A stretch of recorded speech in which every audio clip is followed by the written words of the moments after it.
Psychology in Seattle. So here we are, session 8 of the Dungeons & Dragons therapy episode situation scenario. Berto, how do you feel about it? I'm pumped. So this is the furthering of the adventures of Grollo and Cruddy. Welcome to the podcast. This is the Psychology in Seattle podcast. I'm your host, Dr. Kirk Honda. I'm a therapist and a professor. My name is Humberto Castañeda, and I play a character named Groot. No, just kidding. I play Grollo the Cruel. So Adam and Adam, please introduce yourselves. Yeah, I'm Adam Johns. I am the venerable dungeon master for this campaign, for this ragtag group of fun-loving folks.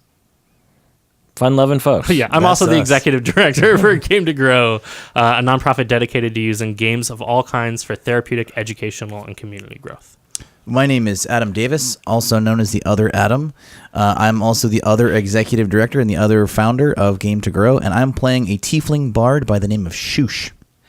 So the main reason for this series of Dungeons & Dragons therapy is to demonstrate that one can use Dungeons & Dragons in therapy, but also for education purposes, for community building purposes. It is a fun game that a lot of young people and older people love to play, so it just begins with that it's fun and interesting and draws people in. But it's this platform from which, if you are the dungeon master, the leader, so to speak, who knows how to marry both the game and the mechanics of the game and the style of the game and the gameplay with some sort of therapeutic or community building or self-esteem or educational goal, you can really get a lot done, because it, again, is not something that kids or other people don't want to do.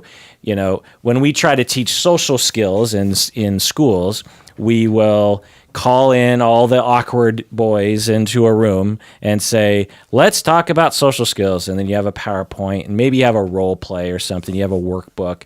And this might be appealing on some level. It might even work on some level. But to actually say, hey, let's play a game that's really fun, and then they either already know the game or they find that they really do like the game. And then through that process, and you're not manipulating the kids, you say this is a Dungeons & Dragons game for various different, therapeutic or educational purposes. It's not like the kids are being tricked. They know, but that's how much they love to play the game. And through the game, they experientially learn how to interact with other people, how to regulate their emotions, how to listen to other people, how to bond, how to have self-esteem, how to get a sense that they actually matter in the world and that other people care about them. Not only in the imaginary world, because your hero could save the day in the imaginary world, and you could actually feel like, man, I saved the day. I mean, it really does feel like you saved the day when a good story is told. But you also are in a real world, sitting around a table with other human beings, and you could be the hero in that moment as well. So in the imaginary and in the real world, a lot of really wonderful things can happen. Some of my most enjoyable and most memorable memories of my life involve playing Dungeons & Dragons or other sorts of games. Even though, and when I try to remember every video game I've ever played, or every hamburger I've eaten, or every class that I've been to, I have a harder time remembering things. Anything you want to add, Adams? I think it's interesting to hear you talk about that, as if this is something that's like new and cutting edge, because it's as much as like we love to think that we're like on the cutting edge of this brand new frontier. What we're doing, what you're describing, where we're like sitting around a circle and communicating through stories, is something that is like just so original to the human experience. Like sitting around like we are about to do to play this game is like you remember stories because that's how we evolved. We evolved to remember stories and like learn things through narrative. So as an educational or therapeutic tool, it makes total sense evolutionarily to like learn through stories and connect with the characters and think about the way that character goes through that story as a way to take from the story opportunities to change how we want to live in a way that we've been doing for thousands of years. We're returning to the fireside. Exactly. So And Adam and I are like the shamans that are guiding that process around. High the on fire. mushrooms. I mean, sort of like shamans. Social skills. We're high. Social We're skills. high on By mushrooms, I mean social skills. therapeutic Yes. application.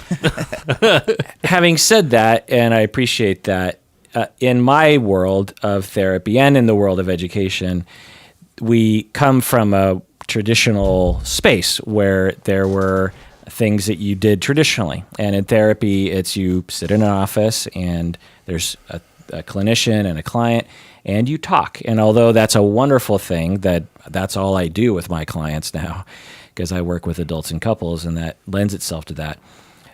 It's interesting that even when you're working with an 18-year-old or a 16-year-old or a 14-year-old who isn't really interested in sitting down and talking, that we still sort of force them into that.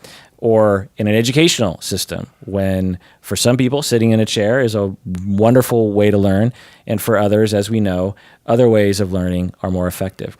So although we can say this is not original in that way, it is absolutely, at least extremely rare, that this sort of thinking is involved in education and in therapy, and it needs to be more. I'm not saying, obviously, it needs to replace talk therapy, but think about all the kids that are sitting in session right now just going, God, let me out of this place.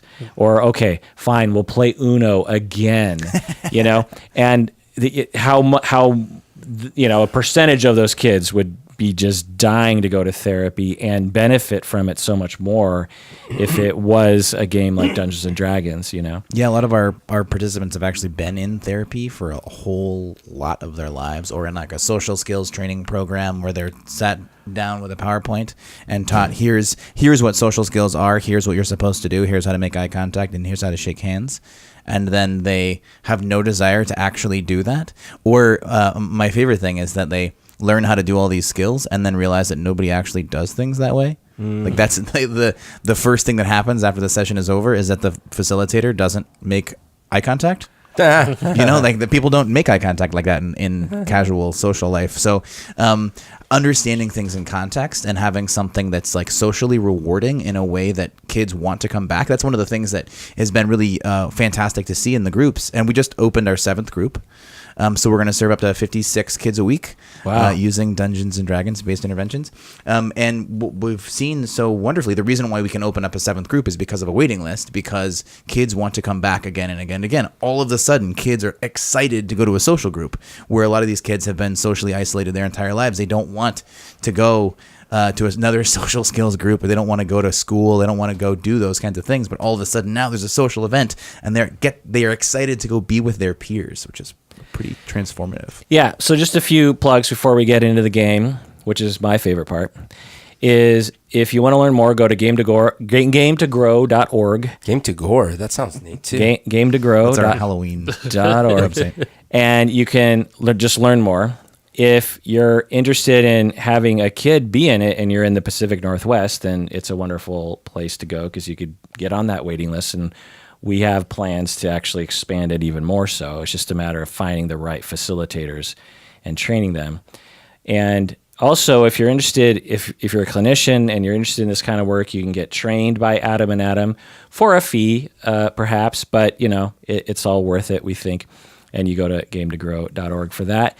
You can also buy the starter kit for using Dungeons & Dragons in therapy or in education called criticalcore.org. That's the website that you go to sign up on the Kickstarter so that when we release the product, it will be mailed to you.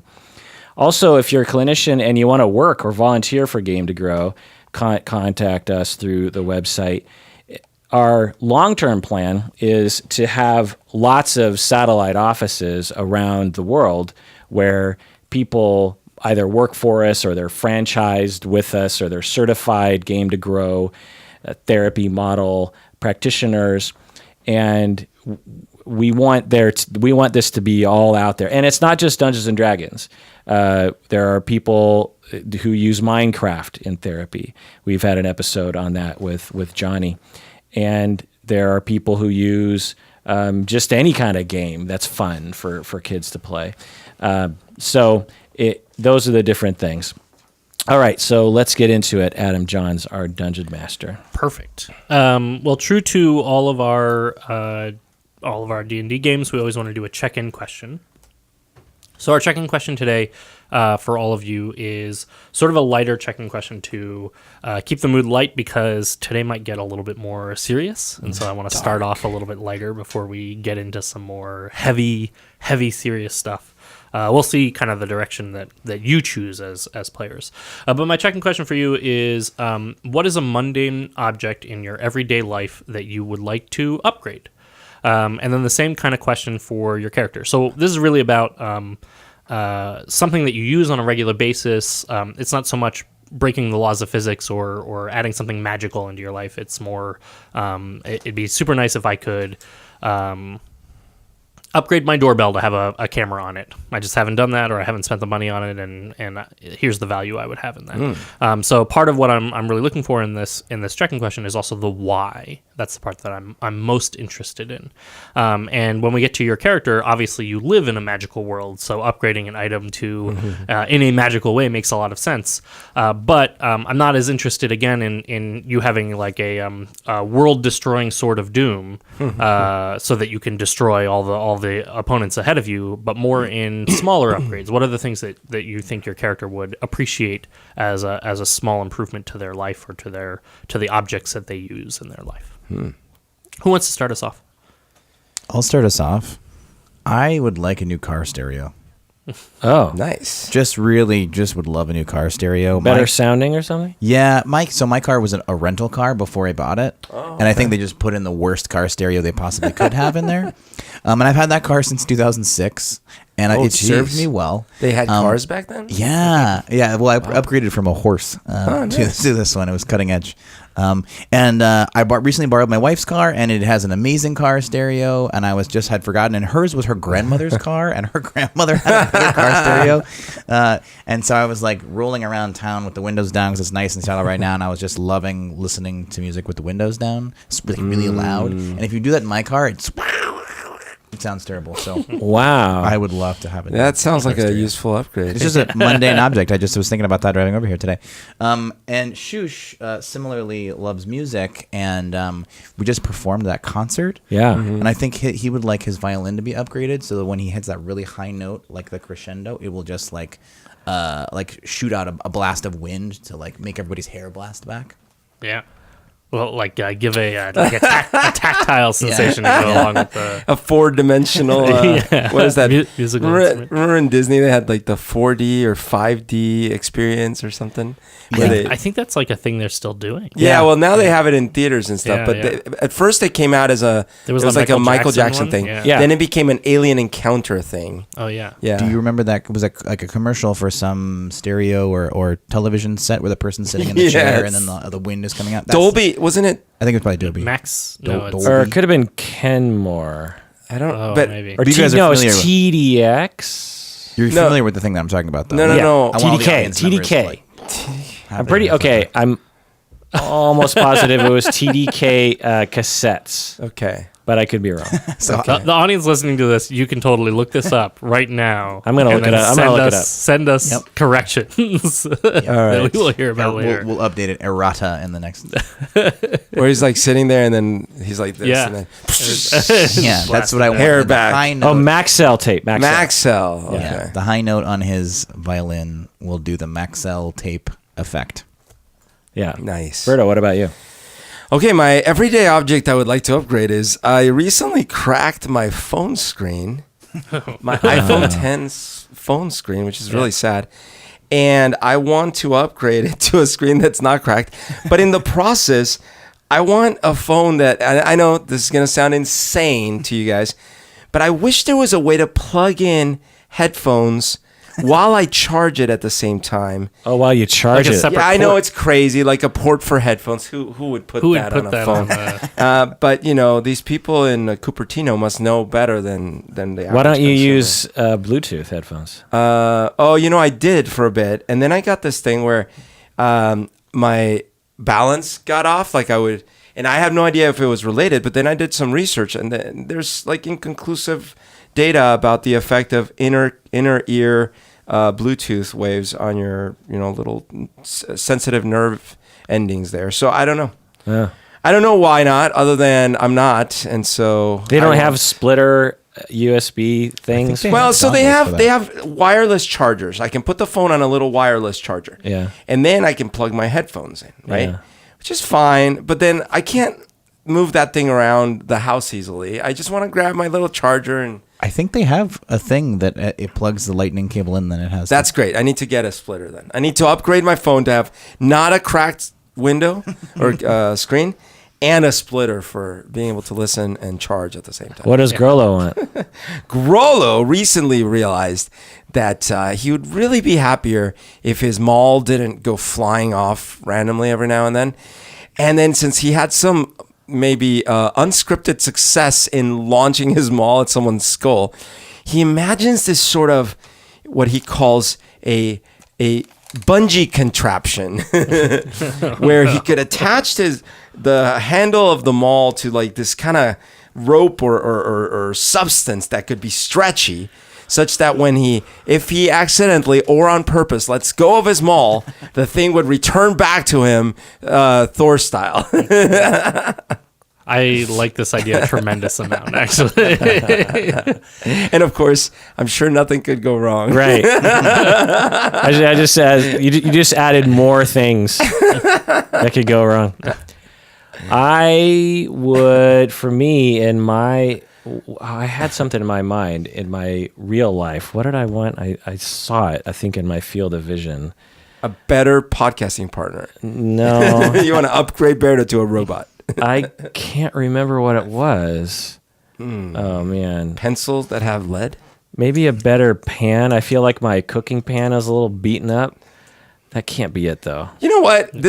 You're living the good life if you're at the point where you're like, yep, God, I think I got it. It's pretty I good. think we got this. My pan. Well, I am kind of that way. Yeah. I do like what I have. People, when Christmas would come around, people were like, what do you want for Christmas? And I'm like, I kind of feel like I have everything already. I don't know.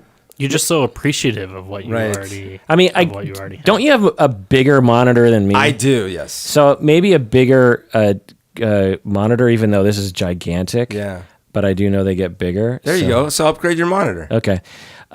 In D&D world, I would want, Thrain would want either some relic from his god Moradin, either maybe an iron chip off of the anvil of the gods, or a very special hammer. And of course, marrying those two would be impossible. You couldn't possibly have the hammer of Moradin, but something along those lines. That the hammers and clerics of Moradin go literally hand in hand, and so having something special like that would even if it was just a small little replica, would be, like a paperweight version. would really be quite enjoyable for him. That's what he's looking for. I wonder if Thrain got a hammer of Moradin that would bungee return back to his hands. If Grilla would be really, really jealous of Really that. jealous of that. Well, I guess in my life, the thing that I would want to upgrade, I would actually love to upgrade my computer to be a better gaming computer. I actually don't get very much time to play computer games these days. I have a daughter and I work a tremendous amount. But the times where I do have time to play a computer game, I would love for it to just run whatever game I want to play at max graphics and at max capability, and I don't have to worry about any of those pieces. And I can just install it and then be ready and sit down and play it when I'm ready to do so. So That makes sense. and I would also love to have it last for a little while. I want it doesn't need to be like a perpetually upgraded computer. I just want it like a top of the line computer now, so that the next 2 years it still plays all the games that I want to play. So I think that'd be pretty great. For Nicholas, I think the thing that he actually would want is something that would help him be more quiet, more able to sort of disappear into the shadows. I think Nicholas doesn't like the limelight nearly as much as like Shush does, and he is not as comfortable being a hero as all the rest of the sort of party members. And so oftentimes when there's recognition or when there's moments where he needs to be up in front of people, he's not comfortable in that. So for him, it would be much more about he wants to be able to disappear. Like an invisibility cloak. Yeah, an invisibility cloak or silent shoes or something like that. And I think that would be something that he would... Or a closet. A closet. A wardrobe that he just brings along with him, and then he can hide in that whenever. Like, what's that, the wardrobe in Harry Potter where they have the Bogart in there? And then when you open it, the thing that you fear the most comes out? Yeah. We could carry one of those around and then tell everyone that the thing that you fear the most will come out, but it's really just Nicholas. It's just everyone happens to fear a little guy in a guar outfit. Yeah, exactly. Is it wrong for a D&D nerd to make fun of a Harry Potter nerd? It's all sorts of something. It's a tipping point for sure. With that, why don't we get a recap of our game so that we can jump in? Kirk, would you give us a recap? Yeah. So we went to Pahiha to investigate some evil things that are happening there with the god Grumpsh, who's the orc evil god and the mortal enemy of an immortal enemy of Moradin, which is the god of the dwarves, who is my patron god. We have been investigating, and we have found out that in the town, Lord Blancmere, we don't know this. We know it as players that Lord Blancmere has been taken over by Grumpsh. So Grumpsh is actually walking around in the body of a human named Lord Blancmere.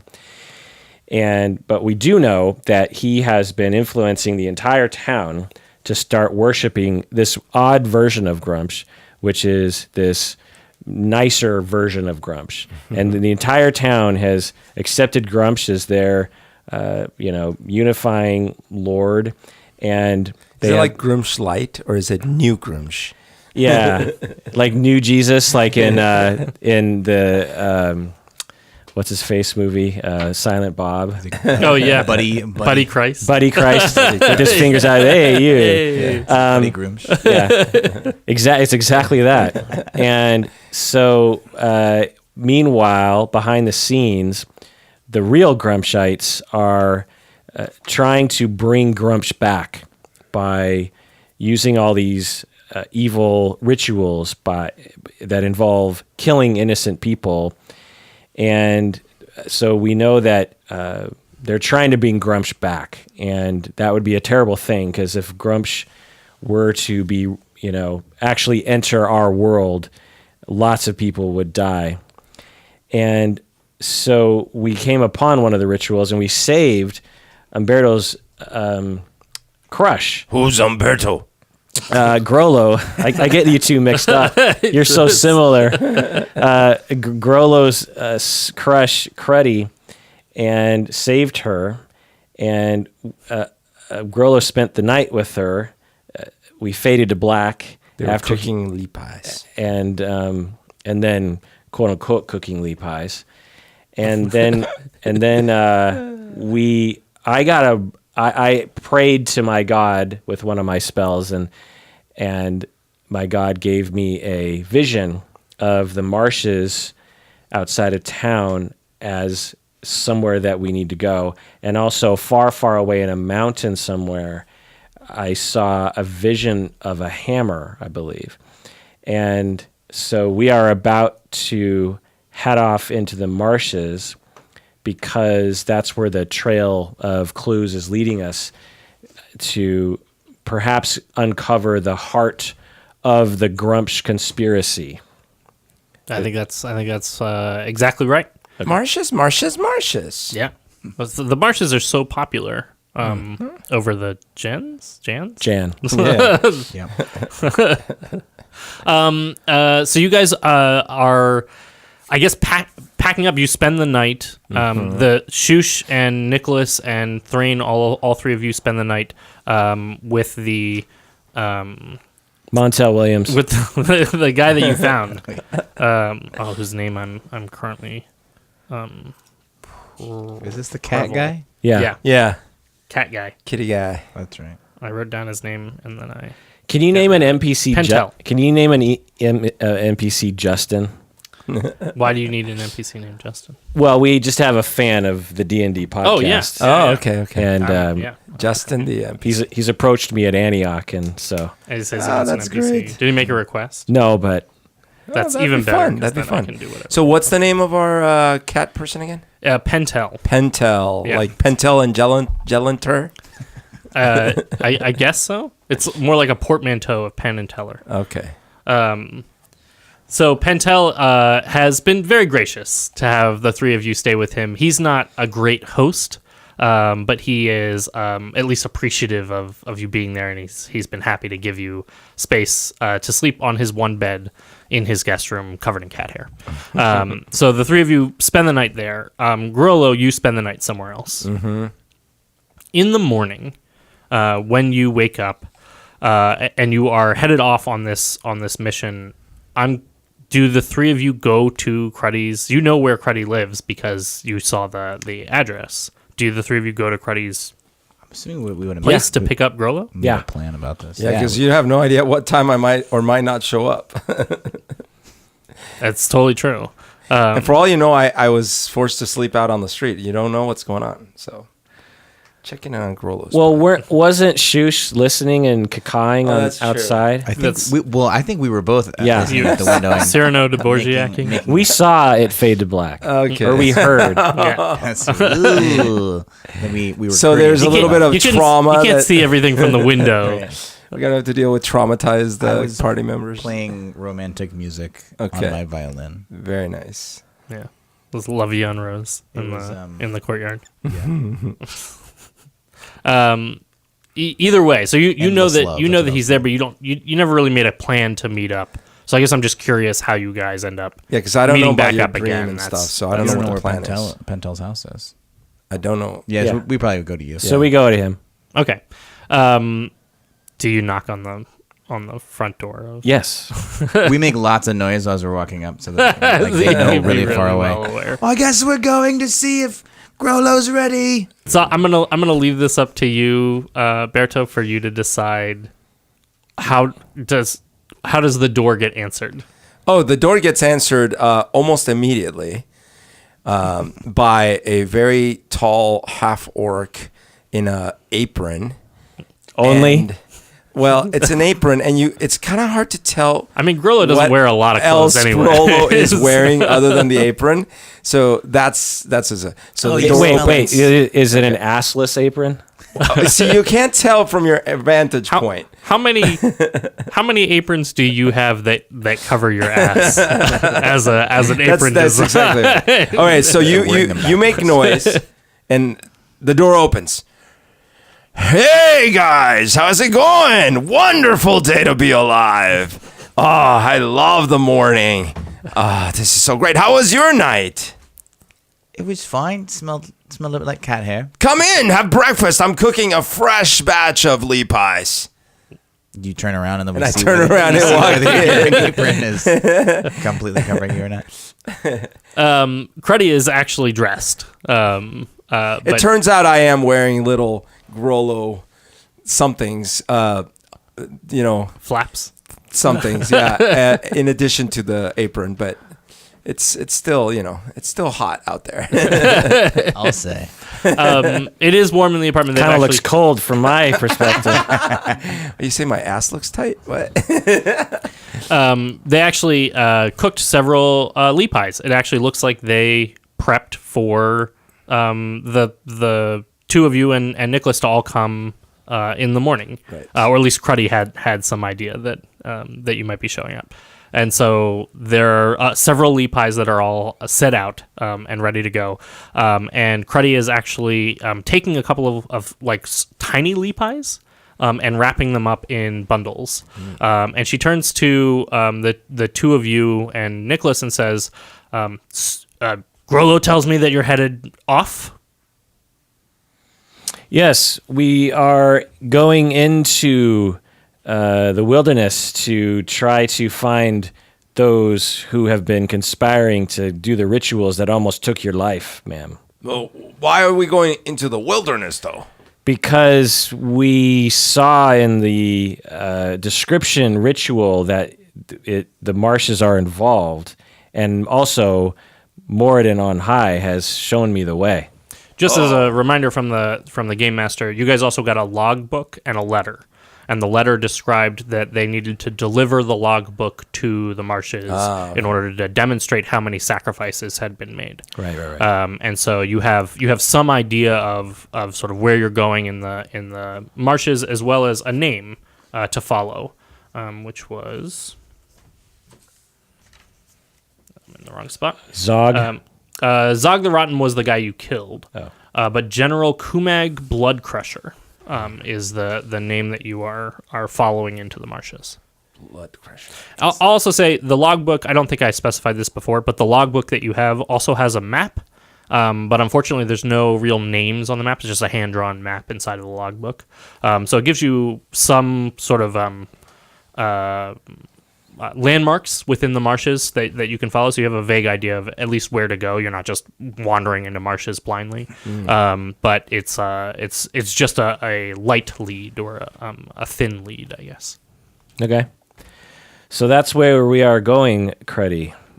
We are trying to put an end to the conspiracy to kill all of your townsfolk. But why don't we attack? We know there's bad people here. Why don't we attack them? Because their bosses are in the marsh. And if we strike the head, the body will fall. Well, yeah, we could hit them in the head. I'm not saying we can't. The head is in the marsh. The head of the organization is in the marsh. Their heads are separated from their bodies? In the marsh. I'm so confused. Cruddy is rolling her eyes really, really hard, but does not stop wrapping up these little leaf pies. And she actually seems, she's like smiling a little bit, and she seems quieter than she was before. And she's sort of letting you all hash this out and letting you all discuss this and sort of not jumping in or not getting in the way. Well, if we're going into the marshes, we're going to need some food to take with us. At that moment, she hands you a little pouch with a little leaf pie in a carrying capacity for you to take it with. And she says, if you really are going to take care of all these stupid Groomsh worshippers, then I'm all for it. That seems like a worthwhile cause. And I imagine it will only pick up my business in a better fashion. Not a lot of Groomsh worshippers actually like leaf pies, unsurprisingly. So, out of character, people are emailing about Cruddy and Grollo and the leap pies. That's great. And I know that half orcs are illiterate, but just for us literate folks, is it leap pies or is it leap pies? I actually want to leave that. You know what, Beto, that's up to you.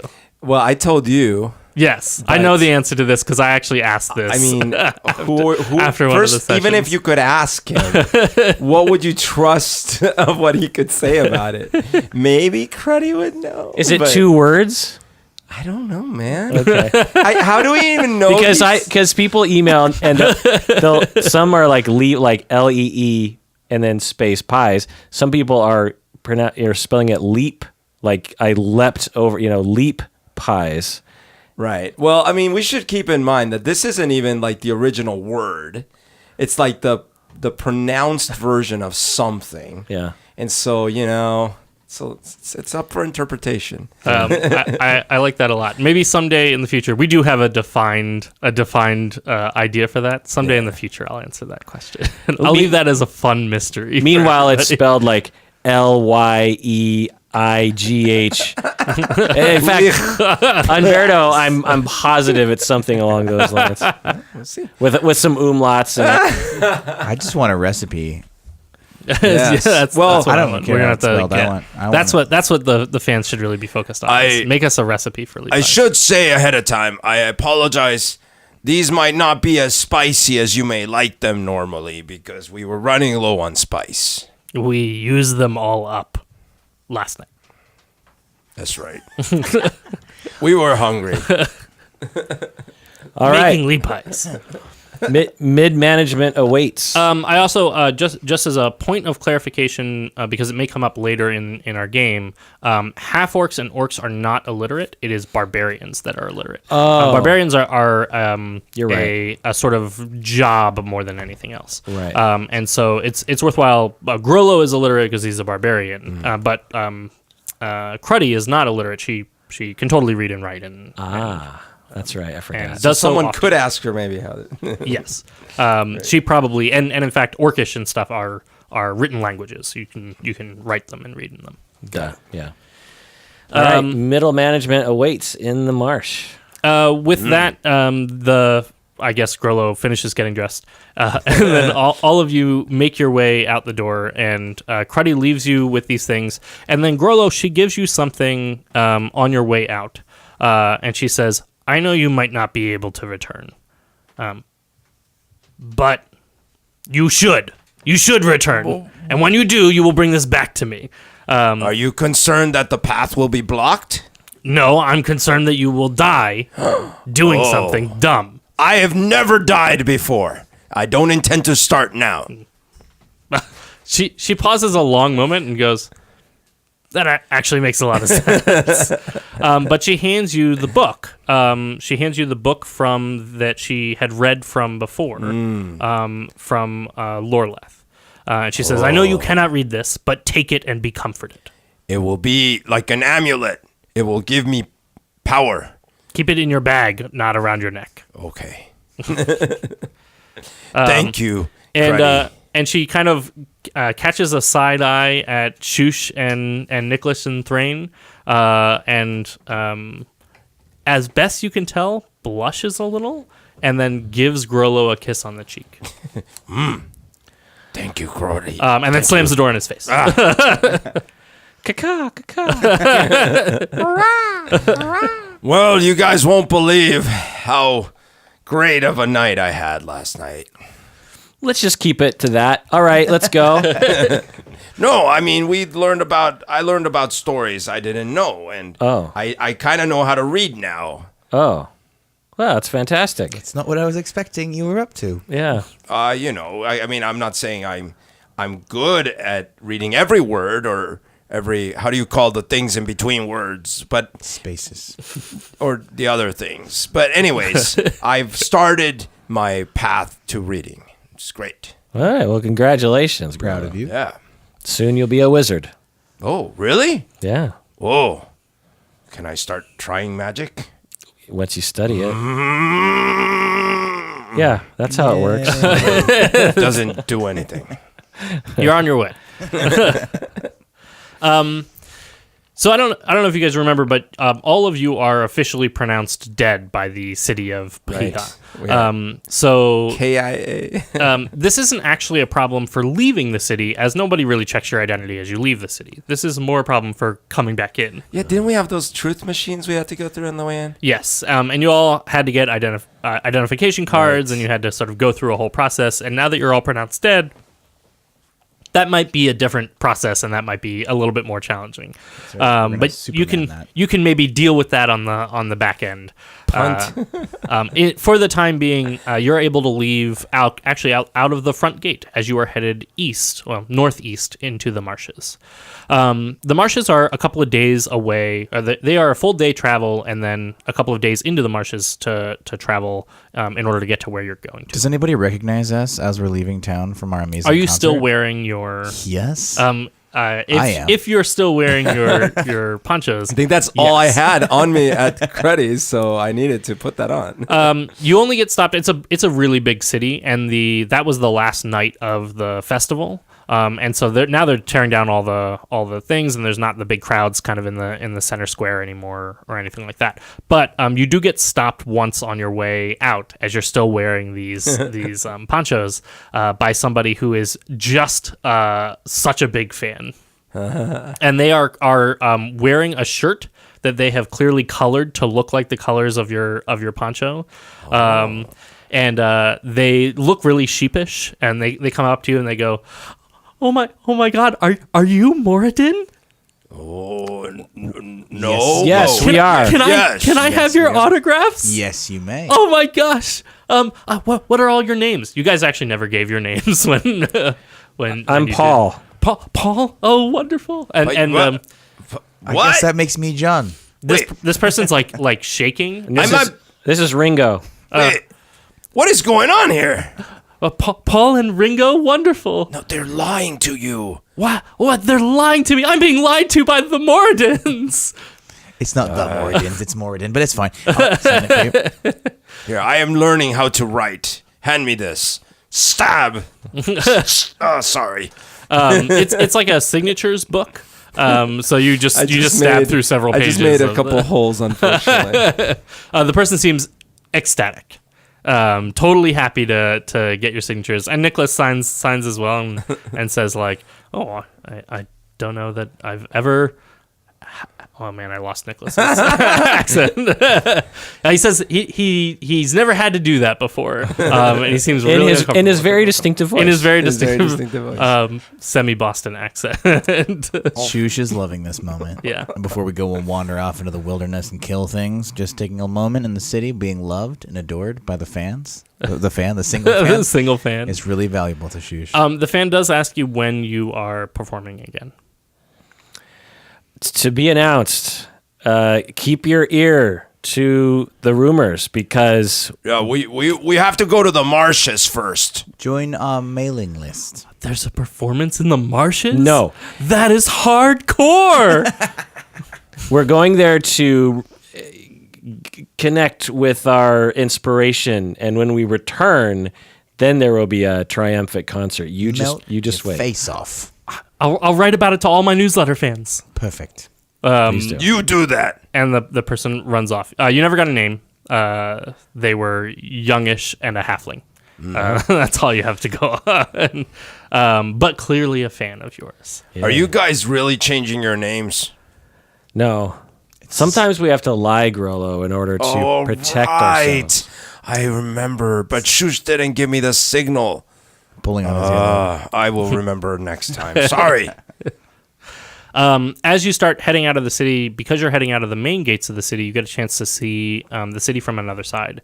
The city of Pahia is actually a pretty beautiful place. The city is largely sort of cornered off in the sides of this hill land. And there's farmland all outside the city stretching on for quite a long distance that really creates a lot of the crops that feed a lot of the people in the city.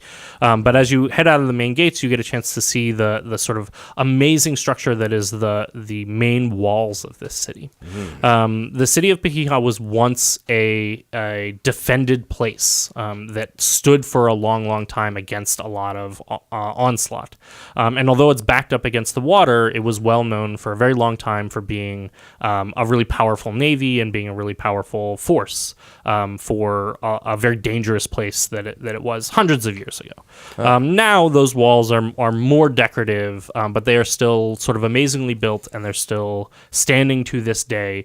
And the city uses it as a way to traffic who is coming in and out of the city in a much more direct fashion. So as you come out of those main gates, you get a chance to see these amazing and beautiful walls of the city, and you get a chance to see the statues that sit outside the city, were all the previous rulers of the city, each one who had a statue made of themselves and sits on the walls on the outside of the city. So let's take a break because I don't know when a natural time will be to do so, but let's do so now. What do you say? Let's Sure. do it.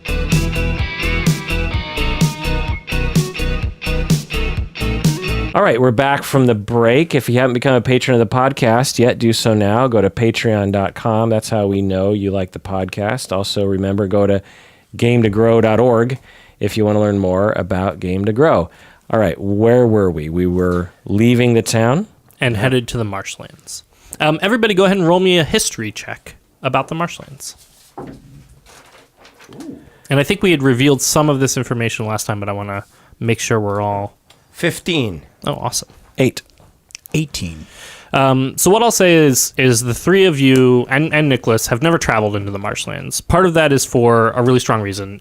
There's nothing there. The marshlands are largely considered to be uninhabited and very dangerous. The marshlands have a fog that exists pretty much constantly in that area that makes it very, very hard to find your way out. The fog that exists there basically makes the whole thing a maze or a labyrinth.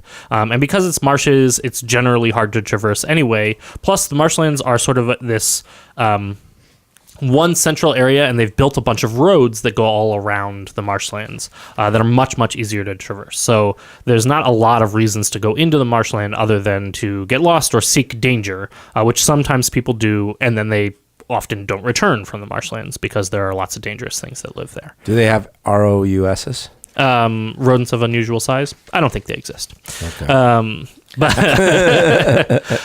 But you have heard lots of rumors about various different things in the marshlands. You've heard rumors about really dangerous beasts, ROUSs. Yes. You've heard rumors about ghosts that exist in the Yeeks. marshlands.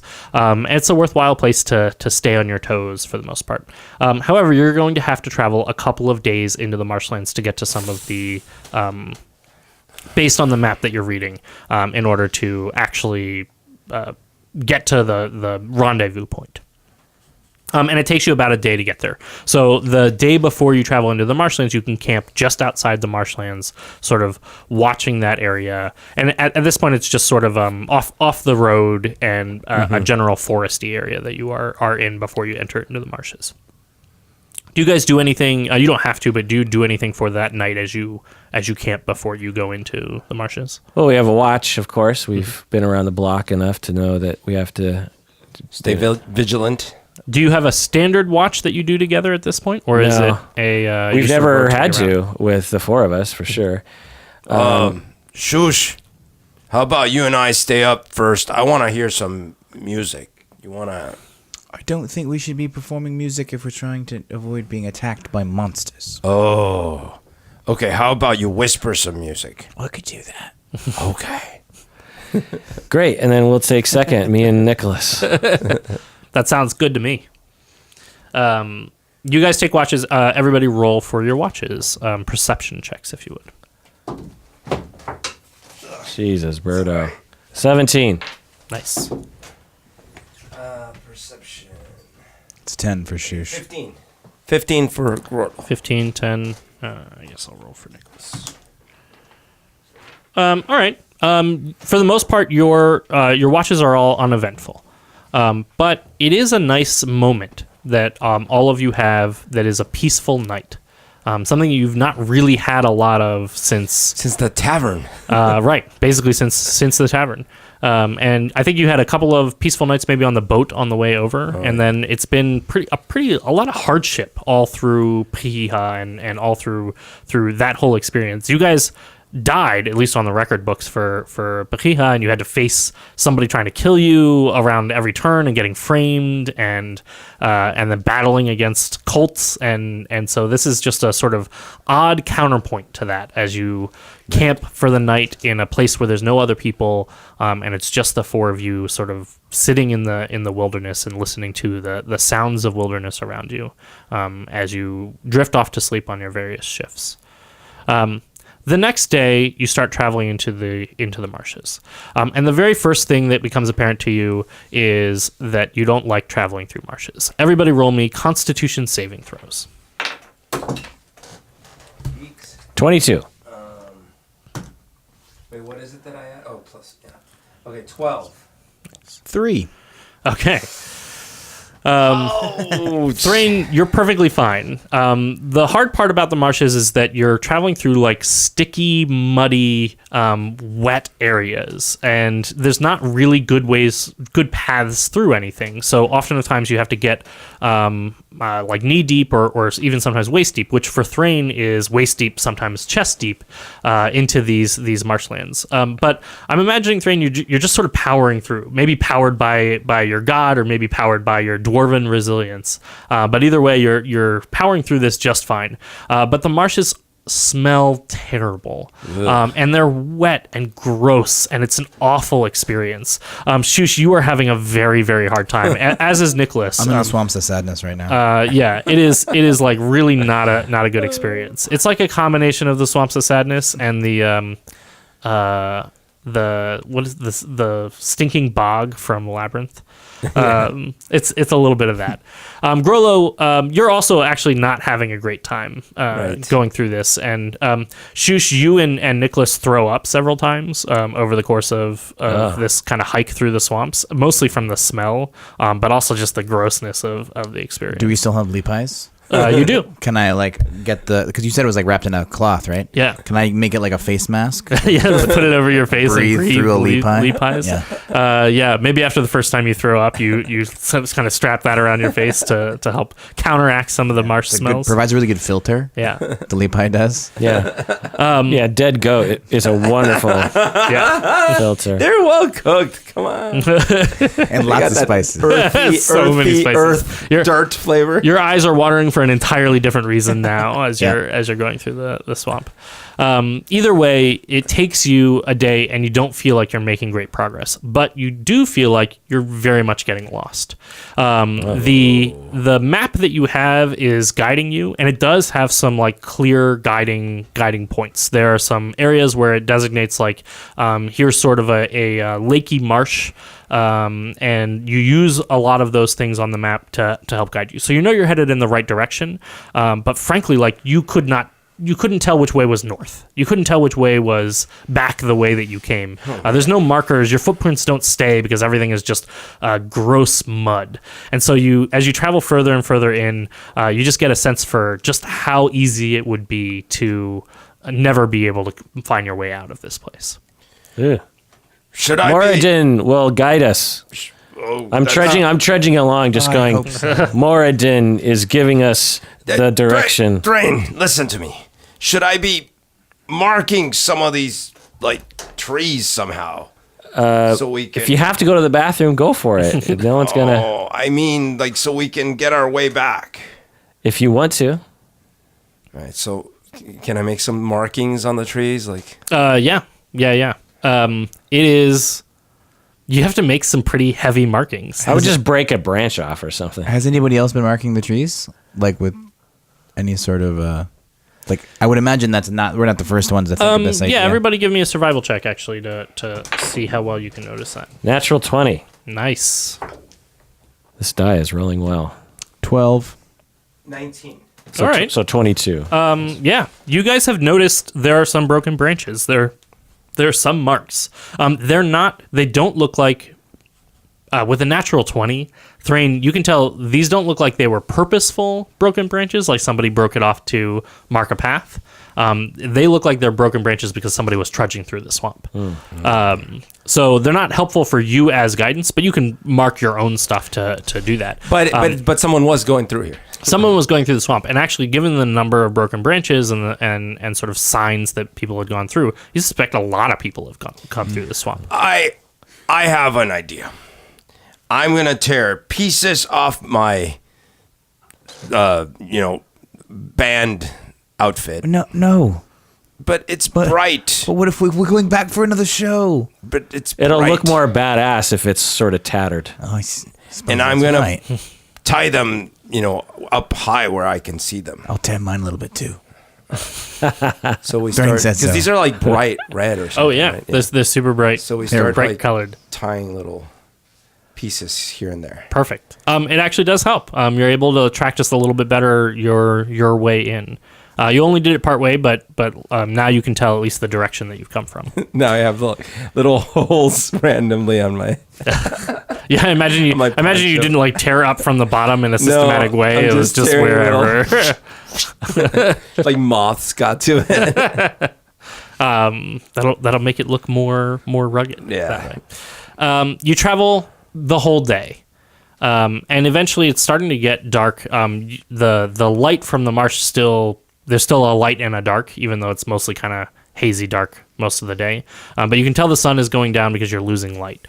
And as you're getting towards the later end of the day, it's starting to feel like you really need to camp for the night. Everybody roll me a survival check to find a good campsite. 5. 16. 8. All right. I guess I'll roll first. Start rolling. Shush. You actually do find there are sort of like hills that jut out of the swampland, and you actually do find a like sort of nice grassy knoll hill that seems relatively dry compared to most of the other swampland. It has like a tree growing out of the top of it, so you also have some canopy to keep you cover in case it rains. All right. And it seems like as good a place as any to bed down for the night. I found a great place. It's right here. It's got plenty of mud. It'll dry a little Just bit. tap on his shoulder and then point at the Okay, fine. As you set up and you set up your watches, are you going to do the same watches again tonight? Yeah. Yeah. Perfect. Then I want everybody to roll me their perception checks for their watches. 15. 20. 9. 20. Awesome. And 9. Then you guys do the first. You guys were doing first watch. Mm-hmm. Yes. You guys do first watch, and Thrain, you and Nicholas are both asleep. And while you're doing your first watch, you're hearing a lot of just uneasy noises out in the. Sorry, I just knocked Adam's mic. Out in the It's making swamp. me uneasy. It jumped suddenly. I was like, the tension is high. Yeah, he really must have been painting a picture because Yeah. when that microphone bumped you in the face, you jumped out. Yeah, I was like, I'm anticipating something coming from the marshes. I'm like, I'm totally immersed right now. Awesome. I'm glad we can paint that. Yeah. You hear noises coming from the swamp, but they all sort of start to die away. And you find yourself becoming much more relaxed and much more comfortable. Finally having some dry land, a chance to dry your socks, to dry your clothes, really seems to be helping you to relax from this place a lot, especially when you've been on edge the whole day and been having such a hard time traveling through this swamp. And this place, this little grassy knoll, just seems like a peaceful place to be able to bed down. However, both of you roll me wisdom saving throws. With disadvantage. So 2 and take the lower one? Yes. 5. A better one would have been 18. Okay, so 10 plus 11. 11. Okay. You both start to notice that your relaxation gets the better of you. You traveled hard for a whole day. And as you start to see the swamp sort of muffling the uneasy sounds from around it, you start to notice yourself fading off just a little bit. Thrain, while you're sleeping, you're having deep dreams. And actually, as the two of you fade off, the same thing happens to you. You start to go back into parts of your childhood, into parts of your life. The dreams seem vivid, and they seem to hold you in a compelling way. It's almost like you're watching parts of your childhood, significant moments from your past that you are watching from an outside perspective, where you're not watching from your own eyes and your own viewpoint as a young child, but you're seeing yourself as a young child. Shush, you especially, we're gonna dive into your roll because you rolled the lowest. For this, Shush, you go back into a childhood moment that Shush had. What is maybe a significant moment in Shush's life when he was a child or when he was a teenager? Shush was trying to get his parents' attention a lot as a kid, and his mom would always say, "Shush." Did Shush have a lot of siblings, or was he? No. His parents. Why was it that he felt like he didn't have working parents? They worked a lot. Mom worked a lot. Dad wasn't around. So I'm a typical D&D character. I've got a troubled childhood. Yeah. Right. So mom would say "shush," and then I would go wander around the city. I had a this particular time I was like feeling dejected. Mom doesn't love me. My name is Shush, and as I was wandering around, there was sort of a transient fellow playing the violin, and I went over to him, or he called me over, and I was like, what's the worst that could happen? This guy's playing good violin, and I went over and I met him. Do you remember his name? Yeah, Meijay. Meijay. Meijay. Yep. Sounds like a combination of two famous stars marrying each other, like Angelina. Garjo or Yeah. Yeah, he's like a bird, but he only comes out in May.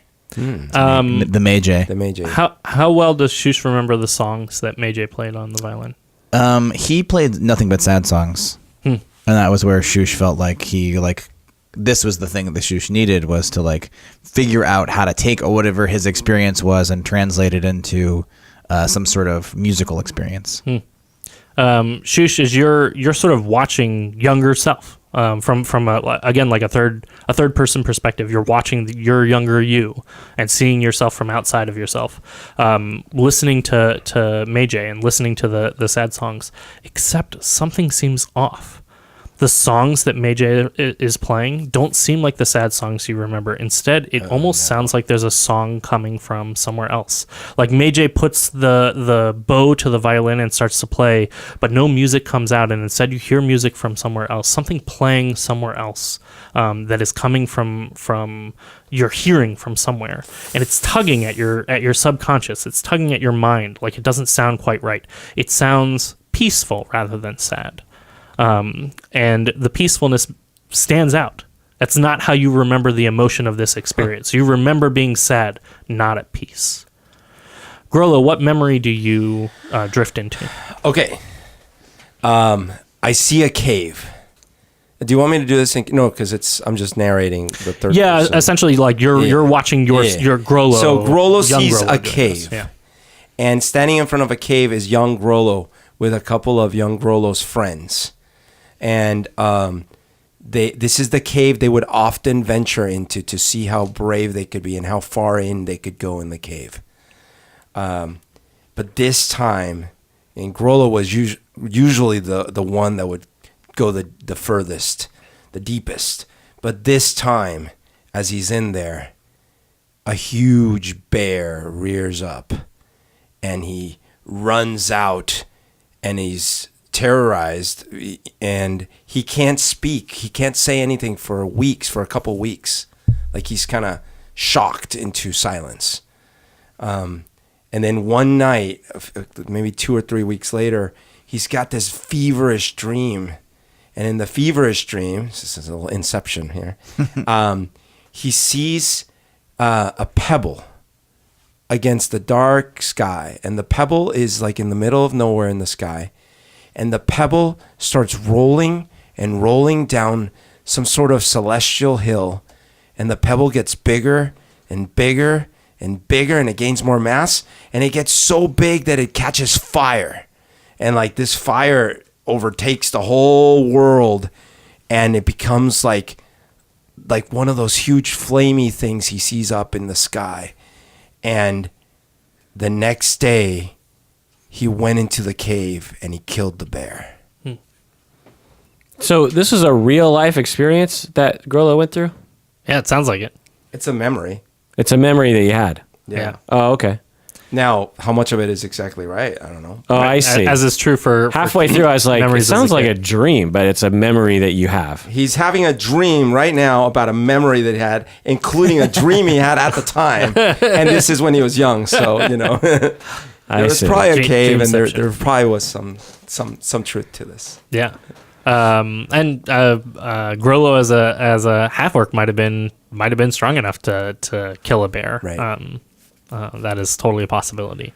Grollo, a similar thing happens to you. You go through a lot of these events from this third person perspective. You're watching young Grollo encounter the bear and struggle with the fear that he experienced with that. And you're hopping back and forth between. It is a memory for you, so it cuts just like a memory does from one thing to another thing. So in one instance you're facing the bear, and in another instance you are back in that dream space and watching that whole the pebble turn to fire, and then you're back again watching the bear. But once again, you have an odd experience. You start to, you hear almost a drifting music, and you can't pinpoint where it's coming from. It's coming from somewhere, but you can't quite pinpoint it. It almost feels like it's coming from the ground below you. And as the drifting music is coming through, it's a calming music that tries to sort of lull you into a calming space. But this is not a calm dream. Right. These are not calm memories. This is not a thing that you remember being calm for any parts of this. I was traumatized for weeks. And so when you're the disconnect between the emotional state you have from the memory itself and from the calming music and the calming experience that you're getting is bothering you, even as you're watching this dreamscape. Lastly, we'll come to Thrain. Thrain, what is the dream that you remember? This is a dream I remember? Sorry, a memory. Okay, from your God, childhood. I'm Yes. like, I thought... You are okay. in a dream, but it is a memory from your childhood. Right. So I was a child, or maybe 10 years old, and in my town of Feather Falls, the dwarves, their main industry is they carry things up the side. There's a side trail of the falls because you can't really get horses up and mules, so the dwarves actually have to climb essentially the side of the mountain. And I, as a younger dwarf, wanted to be a man and or be a male adult dwarf and actually participate in this. And so I was trying to carry some stuff up the mountain, and I was so heavy, and it was, just even 10% of the mountain. I got real tired, and I thought, this is impossible. I'm going to give up. And then my father, a priest of Moradin himself in the town, said, Moradin will give you strength. And I felt the strength of Moradin in my muscles, and I raced up the mountain faster than anybody else. And that's when I knew that Moradin was behind me. Oh. And in support of you. Yeah. That's great. And again, you're watching younger Thrain carry these rocks up the mountain, and you see the excitement on younger Thrain's face as he realizes the strength that he can both gain from Moradin, but also the comfort of having Moradin behind him and supporting him. Yeah. But again, there's a through line. You're hearing this tune, and the tune seems to be calming, but this once again was not a calming memory. It was exciting. It was thrilling, but it certainly wasn't calming. And as you're hearing this music, it seems to be getting louder and louder, and you can hear it's coming from below you. And as you're on a cliffside, it almost sounds like it's coming from deep below you, like way down the side of the cliff. But it suffuses the air. You can hear it constantly, and you know this wasn't in your memory. I want everybody to roll me wisdom saving throws, and this time with advantage. 19. Woo! I'm glad there was advantage on that. Okay, so 18 or 2. I got advantage, and I got a 5. Oh, all right. I'm going to give this one to Thrain. Thrain, the disconnect from the experience really tugs at you. You know there was not a song. There was nothing calming. That was not the experience you were having. And it is enough that you start to rip yourself out of the dream space that you were in. And as you wake yourself back up and come back into consciousness, you feel an odd sensation as you are being pulled off the ground by vines that have grabbed onto your arms and your legs and are wrapping around your neck and are slowly pulling you up into the tree above you. And you can see the grass below you swaying back and forth even though there is no wind. And as the grass below you sways back and forth, you can hear that same calming music that the grass is playing against itself as it rubs its leaves, calming everybody down. And you can see next to you, also wrapped in vines, are Grollo and Shush and Nicholas, all totally asleep and being pulled slowly up into the tree above you. I yell, "You wake up, you fools!" Shush. Actually, we'll go with Yeah. Grollo. Grollo, actually, your roll was good enough. Yeah. In your dream space, you are in the middle of watching this bear and watching yourself coming in and fighting this bear. And then all of a sudden, the bear, even though it's facing younger Grollo and attacking younger Grollo, stops, turns, and looks at you. The older Grollo, the one looking watcher. at a third perspective from the scene, it turns to you and says, "What was it that you said? Wake up, you fools!" Says, "Wake up, you fools!" That's a great scene. Wake up, you fools! And that is enough of a disconnect, Grollo. Suddenly you burst into being awake. Grollo, do you see the same scene? And I'm gonna say. Nicholas also is going to wake up from that. Shush, for you the same thing happens. The fiddler suddenly stops mid song, turns to you and grabs you by the shoulder and shakes you, and says, "Wake up, you fool!"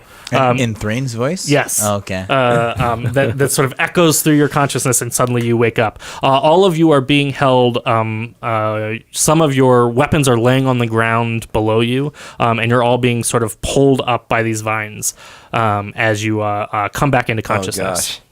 So can I want to try to muscle my way out of it. Awesome. Give me a strength check. Can I do that too? And Shush, you can go ahead and do that. 19. 17. 2. Okay. Got some new dice. Grollo, you start to muscle your way out, and you notice the harder you resist against these vines, all of a sudden the vines start tightening much faster against you. Your strength is good enough. You start to sort of pull vines away, but it starts to choke you because it starts to pull at your neck. Thrain, the same thing happens for you. You sort of start to struggle against the vines, and they start to tighten and pull you up much faster into the top parts of the tree.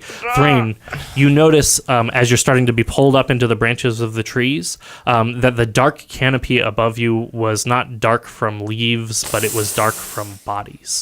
And you start to see several other bodies, some of which are just skeletal remains, also held by these vines, tightly clinging to them, up in the higher branches of these trees. Shush is gonna barf again. That's Shush is gonna very what? appropriate. Barf. Oh, okay. I can't breathe. Can I cast a spell? You have to get your hands free to cast a spell. Oh, I don't. My hands aren't free. No, actually, I think you do. Both those checks were high enough. You managed to like rip your arms free. Grollo, you've got your left arm free, and Thrain, you've got your right. And it's enough for you to be able to like put your arms together to be able to cast your spell. So I pull out my Moradin holy symbol and I command the tree to let go of me. I have no idea if it's going to work, but that's what I cast. So if it's a thing that has a brain, it needs to do a wisdom save, and otherwise, if I think that works. okay, so Let me look up because there's actually a specific word for command. yeah, well, it's just a verbal. Actually, I didn't even need my holy symbol. I was just like, drop me. Drop. That's the word. Yeah, drop. You see Like that- maybe everybody. Maybe I just say drop, I guess. I think in this case, I think it's only going to work on you. Okay. The tree sort of shudders, and the vines kind of shudder in response to your spell, and the vines sort of loosen their grip, and you fall to the ground. Now, I don't know, 7-8 feet below Grollo and Shush. But landing on the grass, which as you come down and sort of land on the grass stops swaying and stops playing the calming music, like sensing your movement as you land on top of it. You're now free. Grollo, you got one arm? have your one arm free. Okay. And Shush, you can make another strength check. Can I actually? I know this is maybe not the opportune time for it. Can I in my like panic cast hellish rebuke? Yeah. So the flames I think shoot you around can. me? Yeah, you're being attacked, so that seems like it makes sense. Yeah. So then the plants have to make a dexterity saving throw and Well, take they're not gonna 2d10 succeed on that. on a failed It's a save. tree can't get out of the way. So go ahead and roll me damage. That is 10 damage. So I'm gonna say because you're in a swamp, and the plants are all kind of wet, it has resistance against that damage. So the plant's not gonna light on fire, but you definitely like burst fire at this plant, and it does loosen its grip against you, and it's gonna give you advantage on your strength saving throw to get out. Also, I want to know what your hellish rebuke looks like in this kind of situation. Well, I can't move my hands around, so it's really just me saying "Let me go," in a sort of high-pitched, panicked voice. Let me go! Yeah. Which I'm going to incorporate in my next song. I'm breaking into the falsetto. Inspiration. Yeah. Yes. I'm going to write a song about this experience. It was a 12 strength. Okay, that's enough for you to sort of start to free your arms and start to pull at the vines. Grollo, what So I'm being choked. So with my free arm, I just I dig my fingers into the thing and I'm trying to rip it off of rip it, not just rip it off of but rip it for the one that's around my neck. Awesome. Give me another strength check for that. I think you're going to be successful there. 13. Yeah, that's enough for you to sort of start tearing away at the one on your neck. You finally get a good gasp of breath as it releases from your throat, and you're starting to sort of tear away at some of the vines underneath you. The more we struggle, it gets tighter. I go to the trunk and I just start hammering it with my hammer. Oh, nice. Okay, give me a attack roll with your hammer. 13. Actually, just roll me damage. The trunk's not hard to hit. It's just sort of based on how much damage you can do. 6.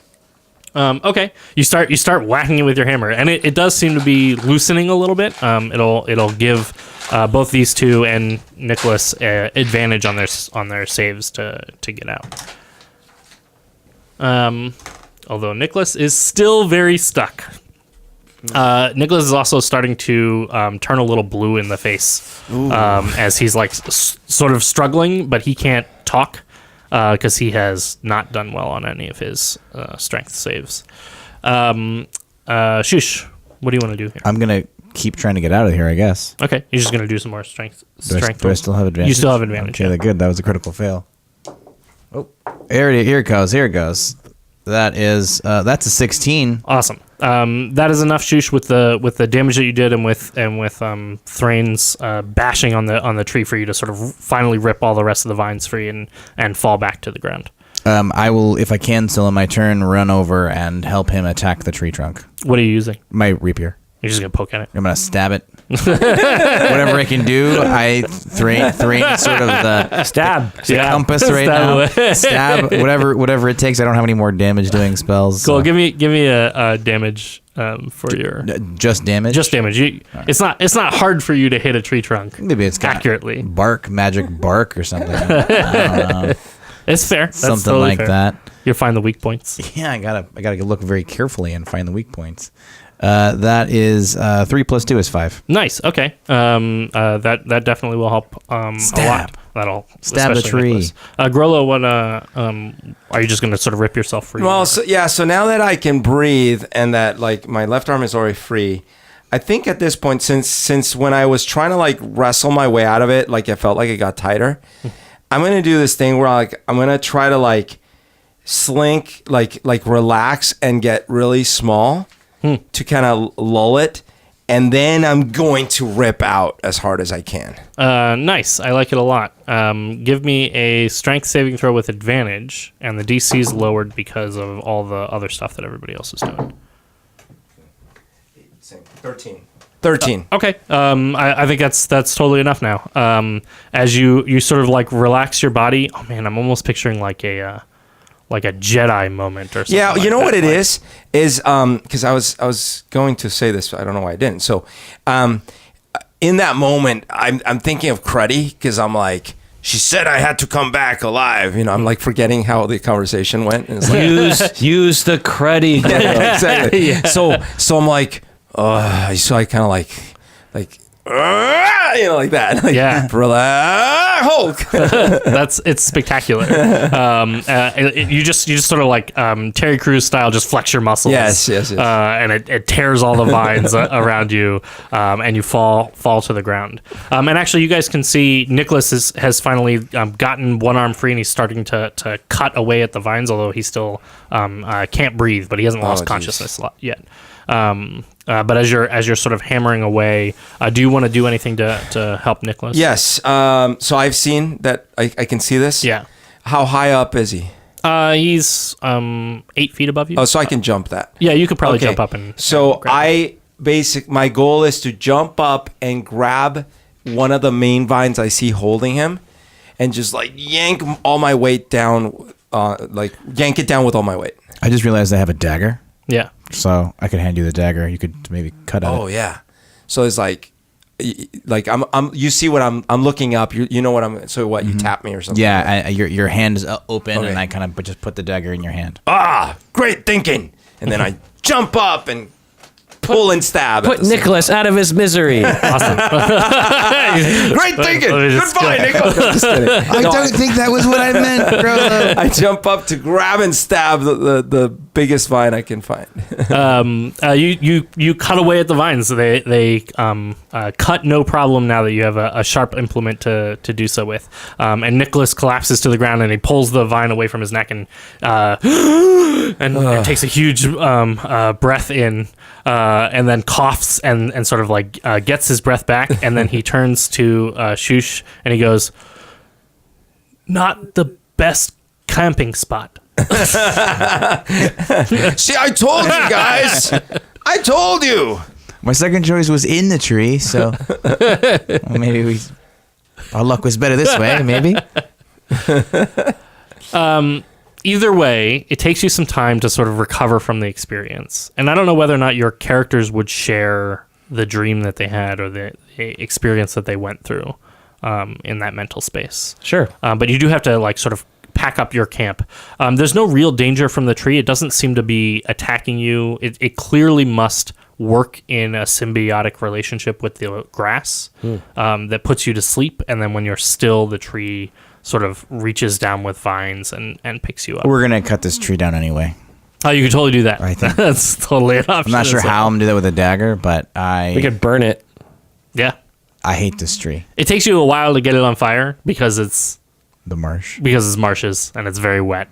But yeah, if you wanna burn it, you guys have tools enough to I be able hate to do this that. tree. I want it to be punished. Yeah. I'm curious what you share about your experiences. You don't have to necessarily. You can just say my character describes the whole thing. So here's what I would say. I mean, if we're like in the middle of starting to try to take this tree down, I would probably say something like, I'm so upset that this thing put me to sleep, and you won't even believe what I was dreaming about, and it makes me upset because it reminds me of when I was weak. I hate being weak. You had a dream about that?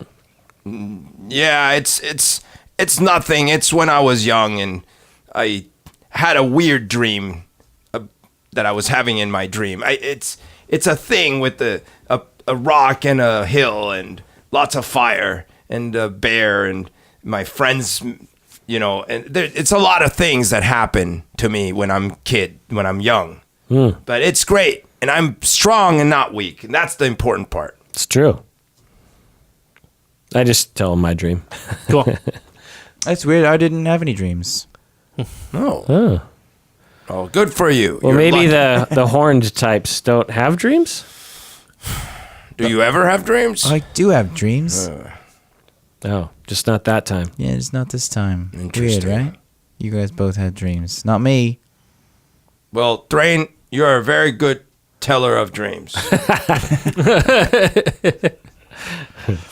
As you pack up the camp and find maybe a better spot to rest up, now a little bit more aware of some of the dangers of the swamp, you do manage to get a full rest and get to sleep that night.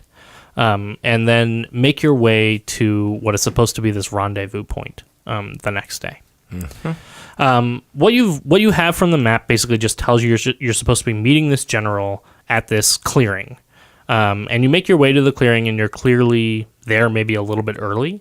Oh, sorry, and remind me, this is like the subterfuge is that the general doesn't know who they're supposed to be meeting. So that's up to you guys. Okay. Actually, what plan you want to do here? That was going to be my question. It seems to me like you have a couple of different options for how you could play this out. Okay. You don't know whether or not the general knows who he's supposed to be meeting. Oh, okay. You do know that he sent the letter to a person that he knows, but the letter just said to send the ledger,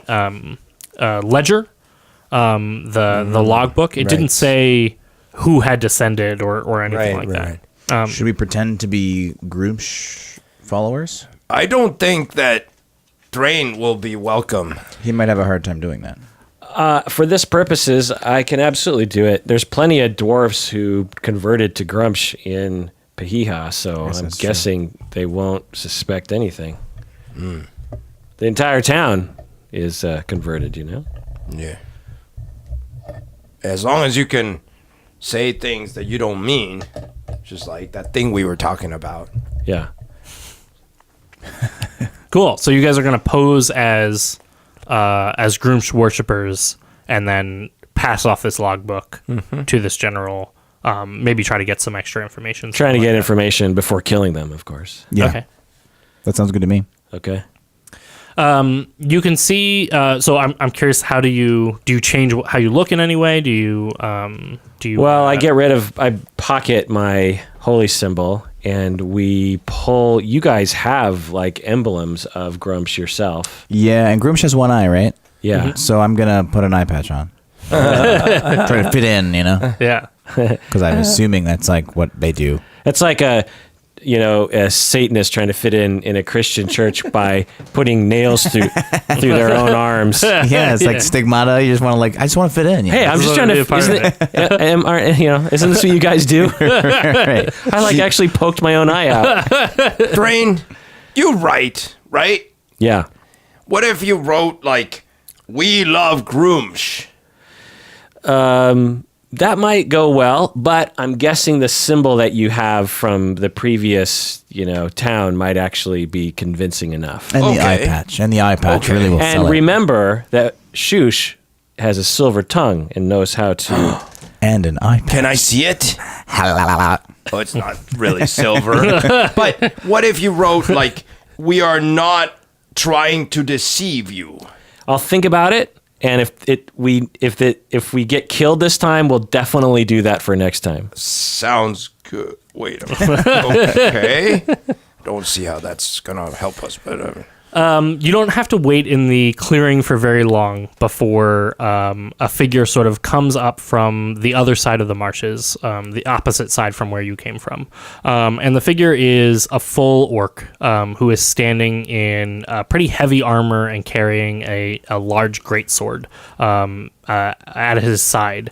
And he has almost like a cape on. And he marches towards you, and he's got two... slightly smaller half orcs at his side, and as he marches in and he sort of looks over the three of you, there's like a long tense moment where you're not sure whether or not he is looking at you because he knows that something is up, or whether or not he's looking at you because he is waiting for something. Hail Groomsh.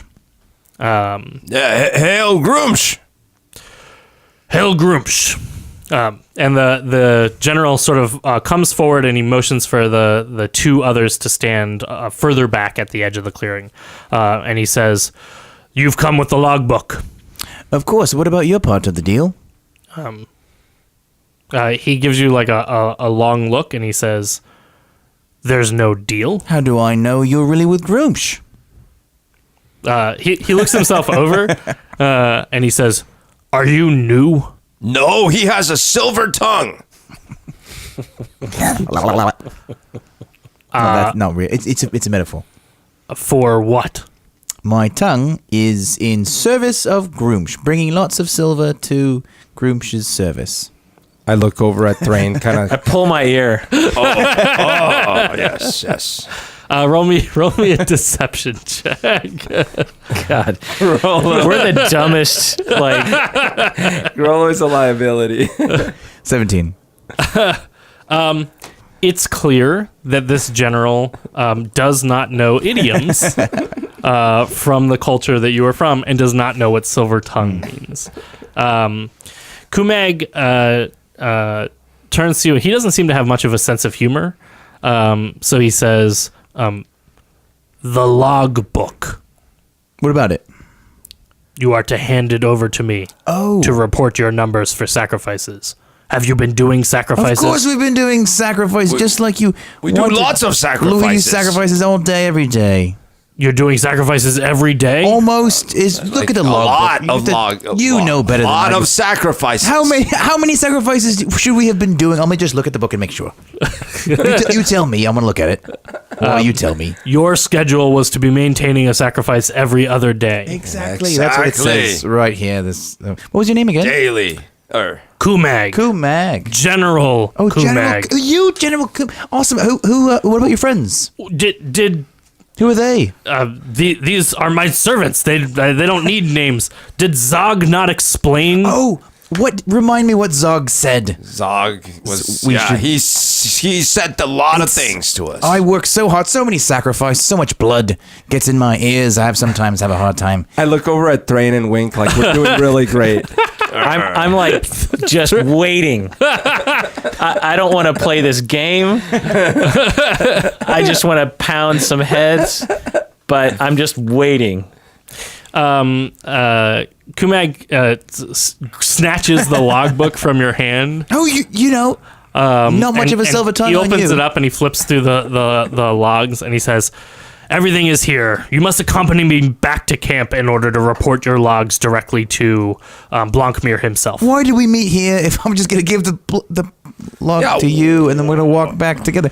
I think He rolls his eyes and he says, "Because you're clearly new and you don't know where the camp is." Of course. Remind me while we're walking there, what did Zod say to you? Did Zog say to me? Yeah, what did Zog, sorry, I thought he said Zod. Zog say to you? Is it Zod or Zog? You do not know his name? I don't read. I'm too much in service of Groomsh to read. Zog the Rotten. Of course, the Rotten. That's Zog. Right. So many Zogs, you know? There's a lot of Zogs.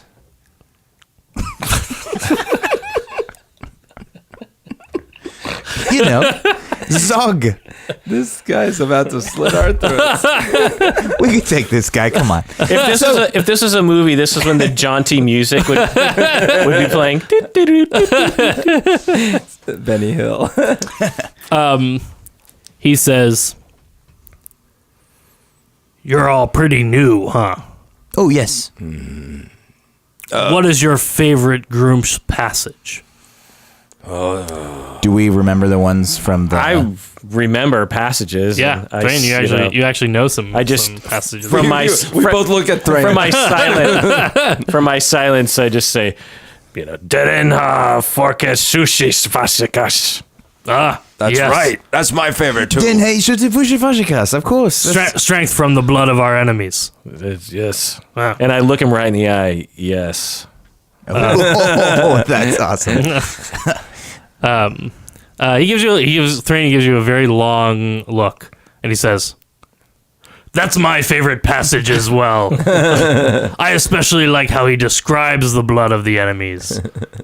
Goes into great detail in that passage. It's really Blood enjoyable. is good. I love blood too. It's good. It's good. Me It's too. great. You like passage. blood? I love I blood. love blood. It's very well." And he motions to the two other assistants, and he says, "You must be tired from your journey. Yes. We got some sleep. Some sleep. Allow them to provide you with some wineskins. Tonight we celebrate as another tribe has joined our ranks. Woohoo! You shall come see the true celebration of Groomsh Hail Groom. before we destroy our enemies." Yes, we will destroy our enemies. won't we? Exactly. Yes, we will. Wink at Rain. Definitely destroying our enemies. We're going to destroy our enemies. Are you learning Orcish? Yes, It's a difficult language to learn. it is. We shall instruct you on further Orcish. You can bring it back to your church. I speak Orcish. Oh, wonderful! A true brother. True brother. And he like grasps your hand in a handshake. Like in Predator. And Predators, yeah. Yeah, you got you pushing too many buttons. And this guy he's big. He's a big guy. He maybe stands a little taller than Grollo does, and maybe a little more muscly. Although Grollo, you're muscly too. I mean, this guy is. But this guy is the Schwarzenegger. To Yeah. my Carl Weathers. Yeah.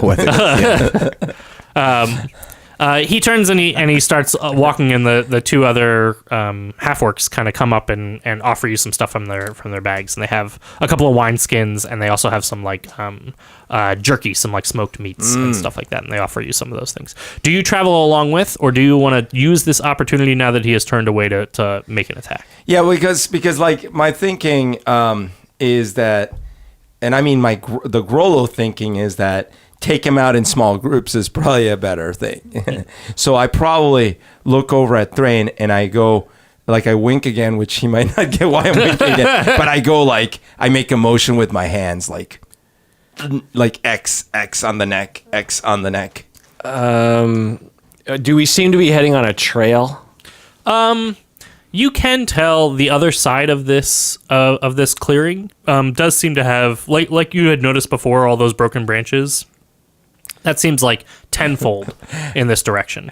So it's clear that like they make a lot more trips from wherever they came from to this clearing than they did from clearing to the outside of the marshlands. You see, my hand is reaching for my maul, so someone better make a decision. So Thrain, as you're sort of weighing your options here, you think it's possible you might be able to follow the route that they took from wherever their encampment is to here back the other way without their help. So I just grab my hammer and I go, let's go time. Yeah. All right. Awesome. We're attacking. Then everybody roll me initiative, and you guys have a surprise round.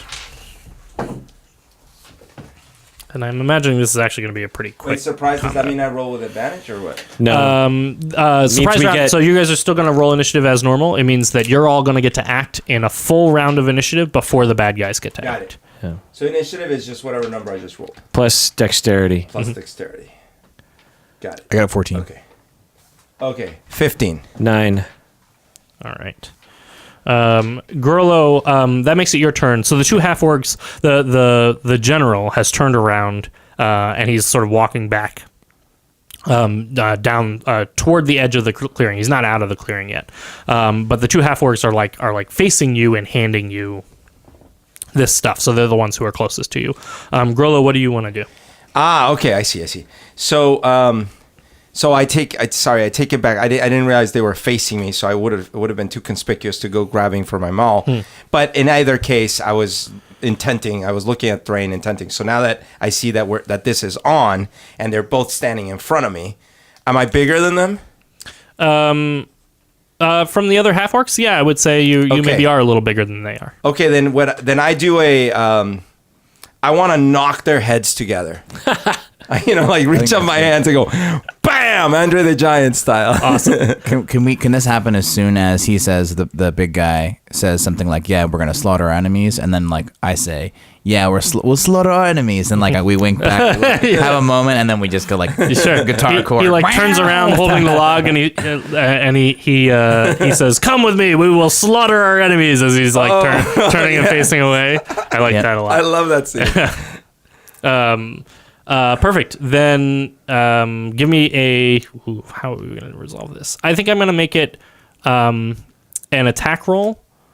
And I'll just let you, in this case, make 2 attacks. No, I'm going to make it 1 attack roll for you to sort of grab their heads and bash them together. Okay, so I just roll and then add strength or something? Mm-hmm. Eeks. And your proficiency. And there's no advantage here? That's no good. There's no advantage here. What'd you roll? I think a 1. Oh, it's an automatic fail. You can't do anything. Grollo. You go to grab these two guys' heads to like bash them together in this epic moment as like you're saying. Okay, sorry. I think I know why this is happening. You know how earlier it helped me to remember Cruddy? Yeah. As I'm like, I get all excited by these guys winking at me, and all of a sudden, like, I get a little too excited from the memory of last night or whatever the night before was with Cruddy. So then, as I go to do this, I'm like, I that's all I can picture in my head is Cruddy. So you just give him like a gentle caress on the cheek. You tell me what happens, but you put your hands up to them, and rather than it being like an aggressive motion where your hands like leap up and you bash their heads together, it does come out like a little slower than you were intending and like a little calmer. And both the two other half orcs like look at you with like an odd expression as it looks like you're going up for a hug, and so both of them like shrug and then like go in for a hug along with you. So they both like come in. You get like a big hug, big group hug with the two now I'm other. just confused. So now you're hugging them. Okay. I'm looking at Grollo, pulling my earlobe, like, that's not what I meant. You can stop pretending now. Hopefully, I snap out of it in my next turn. Perfect. That makes it Shush's turn. He has sex one time. Oh God. So is the big guys facing away from us? Yeah. And now then- these And guys, because you haven't alerted them in any way, because all you're doing is giving these them a guys hug. are now like their heads are in my armpits. Yeah. Oh God. I don't know what to do here. This is awkward because I can totally thunder wave them, but not if they're in that. Yeah, it's gonna be hard to thunder wave man the two hug smaller right guys. there, With yeah. My rapier attack is really not much of a combatant, you guys. I'm gonna just use my bardic inspiration to inspire Grollo. Okay. That's gonna be my turn. Okay. So Well, on his next capacity to interact, he will do something more. The good news is I do have them close up now. Maybe you do. I mean, you're see effectively what we like can do already next grappling them, so it might lead to, depending on what you want to do, it might lead to some kind of advantage on your see. next thing. That makes it Thrain's turn. Okay, I run up to the general and I touch him with inflict wounds. And I say, Moradin rips your flesh. Nice. And I probably hit with something like a 19. So I'm gonna. Oh yeah. I'll actually give you advantage on the attack because you've got sort of a surprise on this too, just in case you crit. Oh, in case I crit, which I did not. I critical failed the second roll, but oh my God, 29 damage. Nice. That's That is awesome. one off from max damage. Isn't Yeah. it? That is the polar That is opposite of what brutal. Grollo just did. Yeah. I'm a lover, not a fighter. He's not down, but he is way badly hurt. That is a tremendous amount of damage. This was your hammer, like No, it's just No, my this is- Oh. Moradin's strength coursing through the evilness. What that does it is- look like when that happened? Yeah, I'm curious on that It's one too. white light from the heavens that just courses through his veins and rips his flesh apart. He does collapse down to one knee as you do this, and he like just is getting torn apart by the light streaming from the heavens above him, and he cries out in pain as that happens as well, alerting the other two orcs to what's going on. However, because you had a surprise round, that immediately makes it Grollo's turn again. Okay. So because you did bardic inspiration, If this works, it'd be awesome because it's like you hug them to lull them into a thing, and then I will forever claim this was the plan all along. Okay, so because you did bardic inspiration, does that mean I get advantage, or what does that mean? It means when you roll your d20, you can roll a d6 and then add that d6 to your Awesome. d20 roll. Okay, Yeah. okay. Here we go. So what are you doing? Oh, right. So, having recovered from my momentary lapse of reason and seeing what Thrain has just done, I immediately realized that we were about to have two unhappy huggers. So I just go in for the squeeze. Awesome. And at the very least, to hold them in place while someone rapiers the hell out of them or something. So I'm just going to squeeze their heads. Awesome. We'll make this a strength check. Okay. Which you can do as you're holding them, and I will say, since you're already holding them, I will give you advantage on that as well. Okay. And then we'll have you roll some damage for that as you're squeezing them, So, but they will be restrained. 7. Okay, so 12. Do I get Yeah. this? You can choose to use it if you want to. You can use it whenever you want. Yeah. Oh, okay. So you could, it'll last for a while, but, So but 12 plus 5 is 17. So yeah, so you probably don't need it. 17. It is versus their strength. Yeah. So I will let you know that it would be helpful for you to use that in Okay. this case. 17. Plus 4. That's enough. All right. One of them rolled high enough that he would have been able to muscle out of Okay. it. But with the bardic What inspiration, kind of bardic inspiration song was Yeah. it for Grilla? Yeah. I think I didn't want to like give away the game yet, so it was like sort of a tense like. Nice. it's just enough for me to a go, high, just like a high G. Yeah, until I get that nice like hair blowing. Oh, actually, It's the lead into the song. It's like the and I start doing a sympathetic vibration with my voice. yeah, it's perfect. It is money for nothing. It's the lead in for money for nothing. Okay, so 21, and so do I roll a damage now? Yeah, so go ahead and give me, I guess we'll make it 1d6 damage plus your strength, but they are also now restrained. Okay. So they won't be able to move out of your grip, which will also give anybody else advantage on their attacks against them. One per person or just one? We'll just do one and we'll do it so for both. 9. Okay, awesome. Wow. You are crushing them. Yeah. They are like you were hugging them, and now you are The crushing vines them. gave me inspiration. They seem very, very surprised by this turn of events. Oh, that sounds so cruel. They were like, "Oh, okay, we'll hug." I guess why not? You learned something from the tree. Yeah, exactly. clearly. Shush, that makes it your turn. All right, the game's up now. I'm gonna give another bardic inspiration to Grollo. Oh, nice. So you get the D6 again, and then I will get my my dagger, and I'm gonna go ahead and right between ribs 2 and 3 on the guy on Grollo's right. Okay, cool. Give me an attack roll and do it with advantage because he is restrained. Well, that's not terrible. So I rolled a 10, and with my bonus of 4, that's a 14. Is that enough? Yeah, that's enough to hit this guy. Awesome.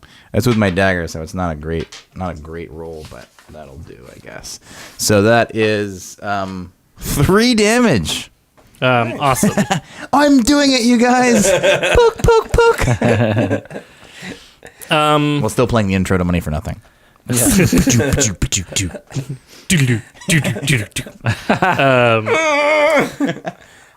want my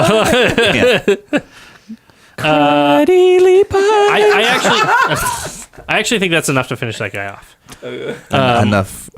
You just dig it nothing. in there. Enough money for nothing. It cuts into the. man. What a way to Such go! a good.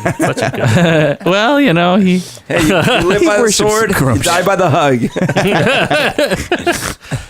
That does make it the other guy's turn, so he's going to try to struggle out of Okay. the grip that you have, Grollo. Give me another strength check. This is versus his strength. He did not roll very well, though. I did not roll 9. That's enough. He's like struggling against you. He's smaller than you, and he's Okay. not as strong as you, and he's like struggling to do it. He does pull out a dagger, but he spends most of his time trying to struggle out of it, so he Okay. doesn't get a chance to do the attack with it. And that makes it the general's turn. The general turns around and draws his great sword, and he's just gonna swing it at you, Thrain. Bring it. Bring the And pain. he actually is going to swing. Oof, God. A couple of attacks against you as he just flails in your direction. What's your armor class, Thrain? 18.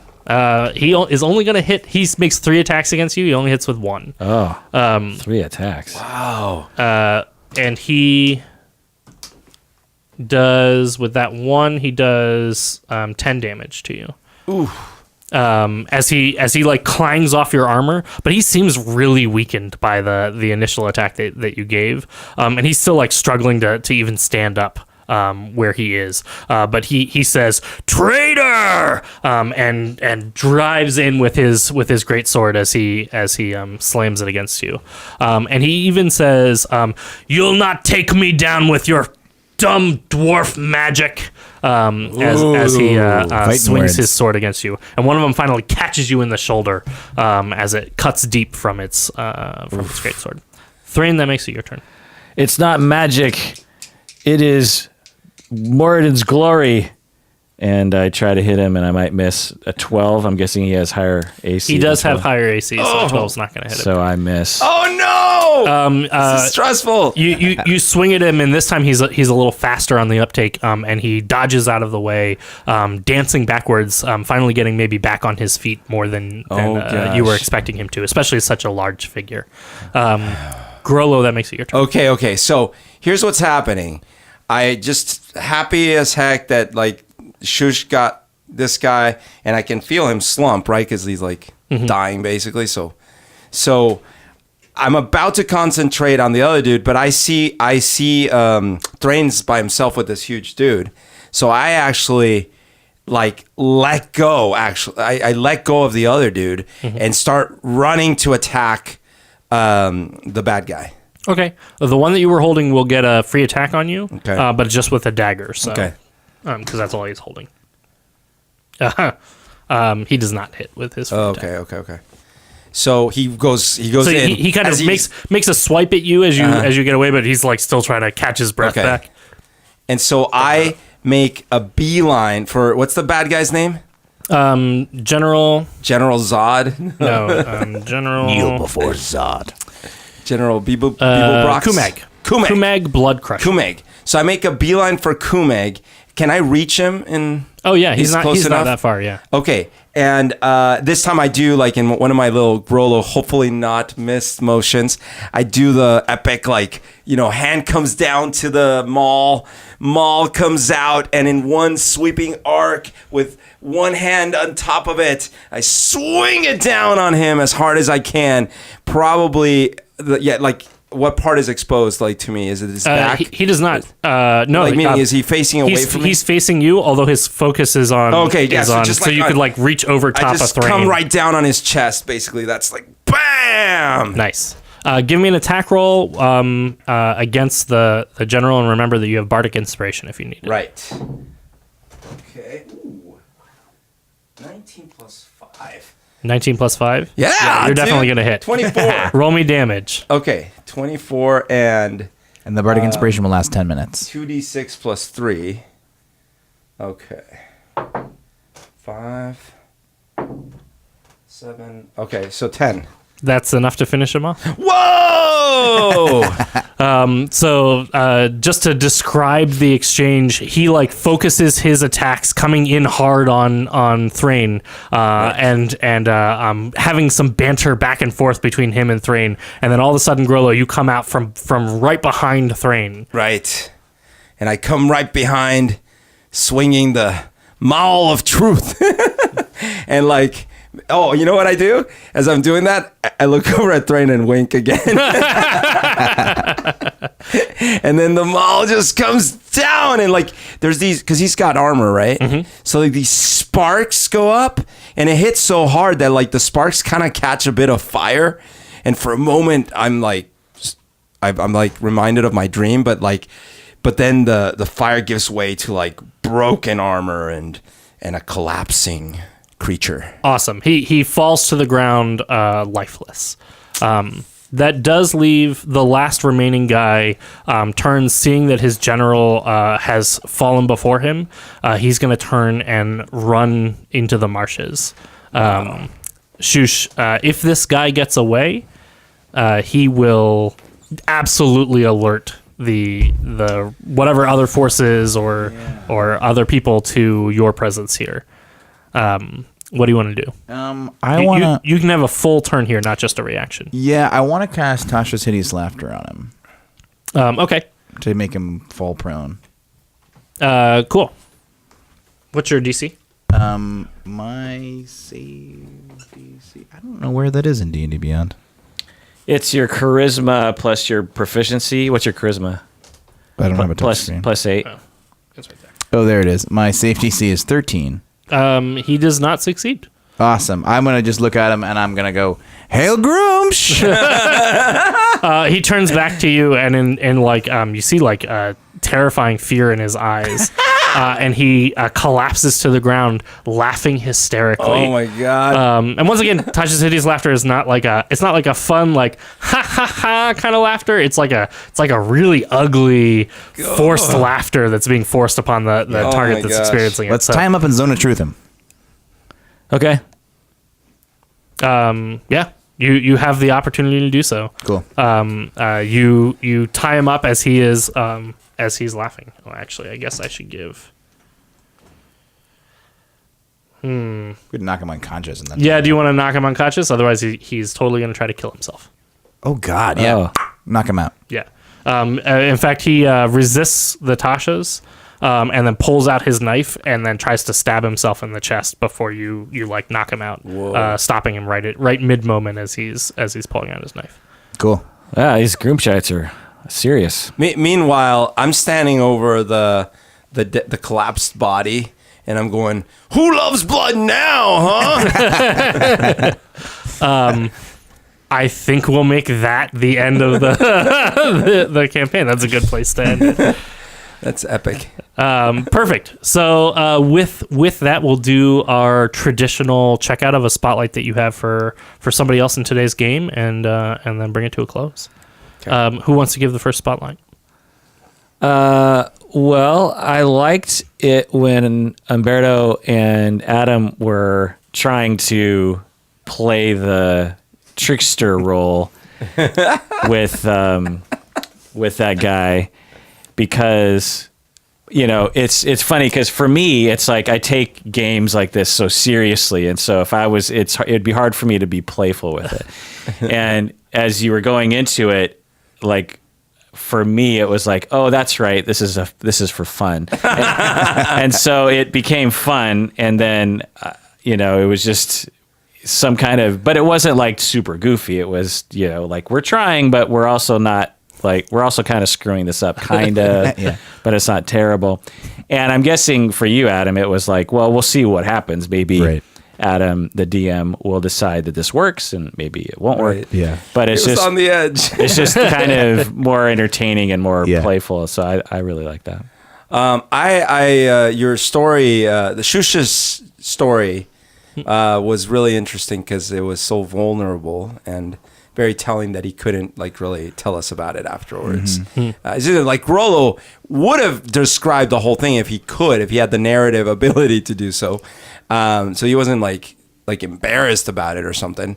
He was more angry at himself for ever having been weak. But in Shusha's case, you had like this thing that was actually the inspiration for you to become who you are, and yet Yeah. you're deeply embarrassed about it. Yeah. And deeply, like, you don't want to talk about it. And that was really well told and adds a fascinating layer, I thought. Thank you. Yeah. My spotlight is I liked the way that you were playing Grollo as, like, sort of in love with, Oh, yeah. and, like, playing They like kept getting in the way. yeah, playing that Well, critical it fail as, like, here's why I was critical failing. It was a nice, like, I didn't just do it bad. I, like, did it bad because I was like, Gruddy.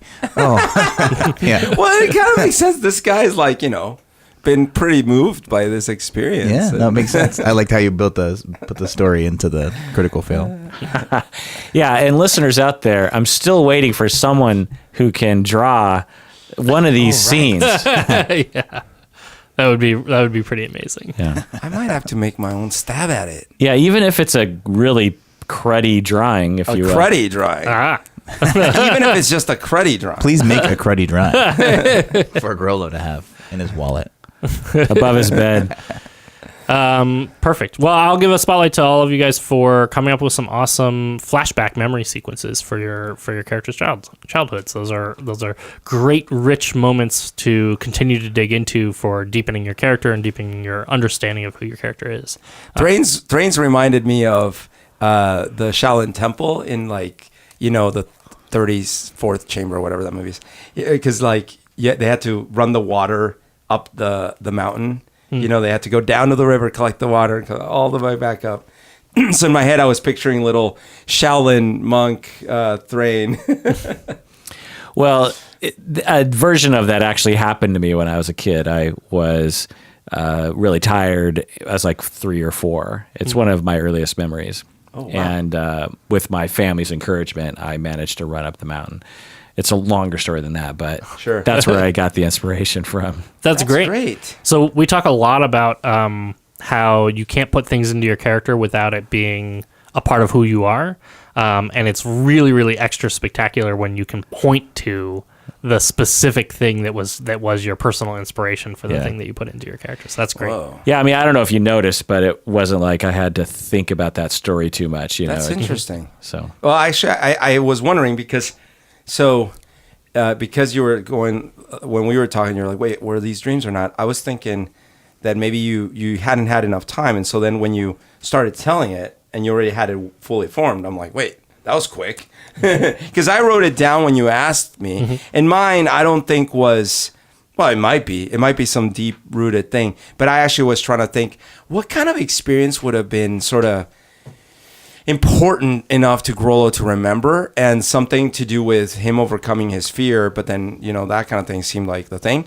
But I don't know. Like I didn't really have a cave or a, so maybe really symbolically it's there.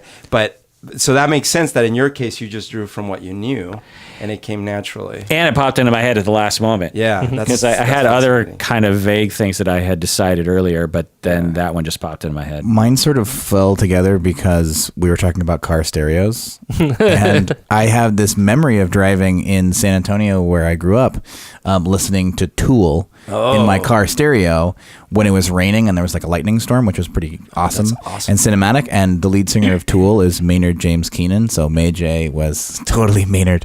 Oh my gosh, I should have realized. Named after Maynard James Keenan from Tool. Yeah. Who was I listened to a lot when in my own. We just be sober. Oh. Is that exactly like the song? That's really good. That's really good. Yeah. That's awesome. So May J, that makes sense. Yep. Just picture animated meat going across the ground.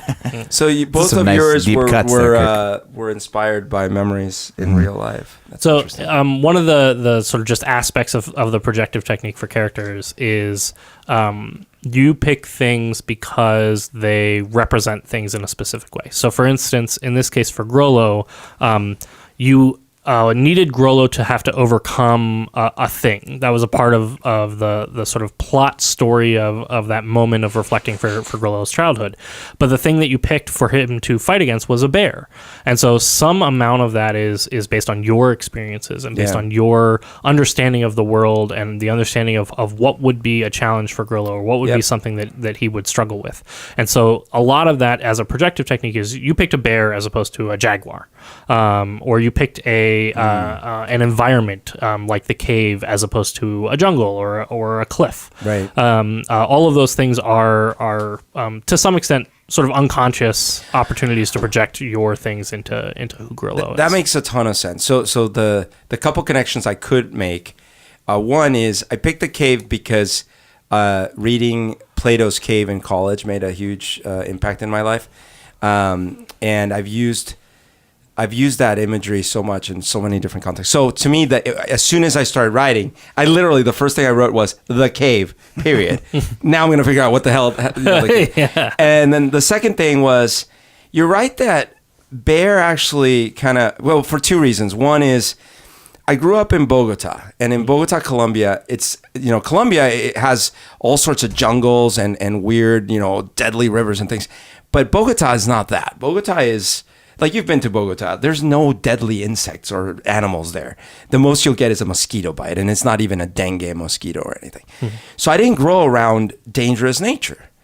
But I do, like, when I think of things from my childhood that were, like, generally things that would have been scary to imagine, a big, black, angry bear would have been one of those.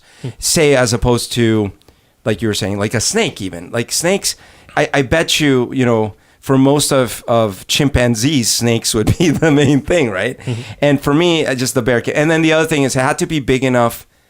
Like, in my mind, the thing was, this had to be a dream this had to be an experience where he blamed himself for being scared, even though it's totally unfair for him to feel that way, right? Mm-hmm. But if it had been something more, I don't know, like not about size and strength, then it wouldn't have been such a direct correlation for him. So that's kind of why I picked that. But I do think the cave is the one that I think was the most direct. I like that story, the Plato's Cave, and so that's the first thing that came to mind. Sure. And Plato's Cave is all about an allegory of understanding a larger world around That's you. right. So, and it's a very dreamlike scene that they inhabit. I wrote my undergrad thesis about Plato's Cave. We've never talked about this. It's like one of my favorite stories. We're going to eat hot sauce and talk about We got to eat Plato. hot sauce. We got to eat hot sauce and talk about the cave. Okay. We got to go into a cave and eat hot sauce and hope the bear shows up. That's perfect. All right. well, with that, I think we can close up D&D for the day and make that our ending point that we'll jump into when we return back for our next session. Yeah, and I want to commend Adam Johns for doing another excellent job as a DM. Thank you so much. Very gripping, very interesting. For D&D players and dungeon masters out there, yeah, if you just sort of broke down the D&D aspects of this particular adventure session, it's not particularly interesting, right? If you just break down the basics. In fact, a lot of players would be like, that's all you did? Like, there's not enough treasure and spells and death and dragons. But the way that Adam Johns plays the game and tells the story, you're pulled into the world, and it makes it not like a mechanical thing, like, oh, okay, there's a random encounter with a tree that we have to deal with, but it feels like a rat. Feels like a real thing. Another part of it that makes it kind of feel more interesting, I suppose, and this maybe is a tip for DMs who want to do this sort of therapy, is that you're not actually, I'm guessing, correct me if I'm wrong, that tree and that grass doesn't exist in the monster manual, right? Oh, no, yeah, it does not. Actually, I pulled those from inspiration from a book I read as a child. Right. And the way that you ran the rules of that grass and tree doesn't actually follow the Dungeons and Dragons rule book, but it made it so much more lyrical and story based rather than like, okay, +5 this, and what do you do when you get grappled? And it made it so much more like, oh, okay, we're in a space now where it's like anything could really happen. It's just like, what's the story here? Totally.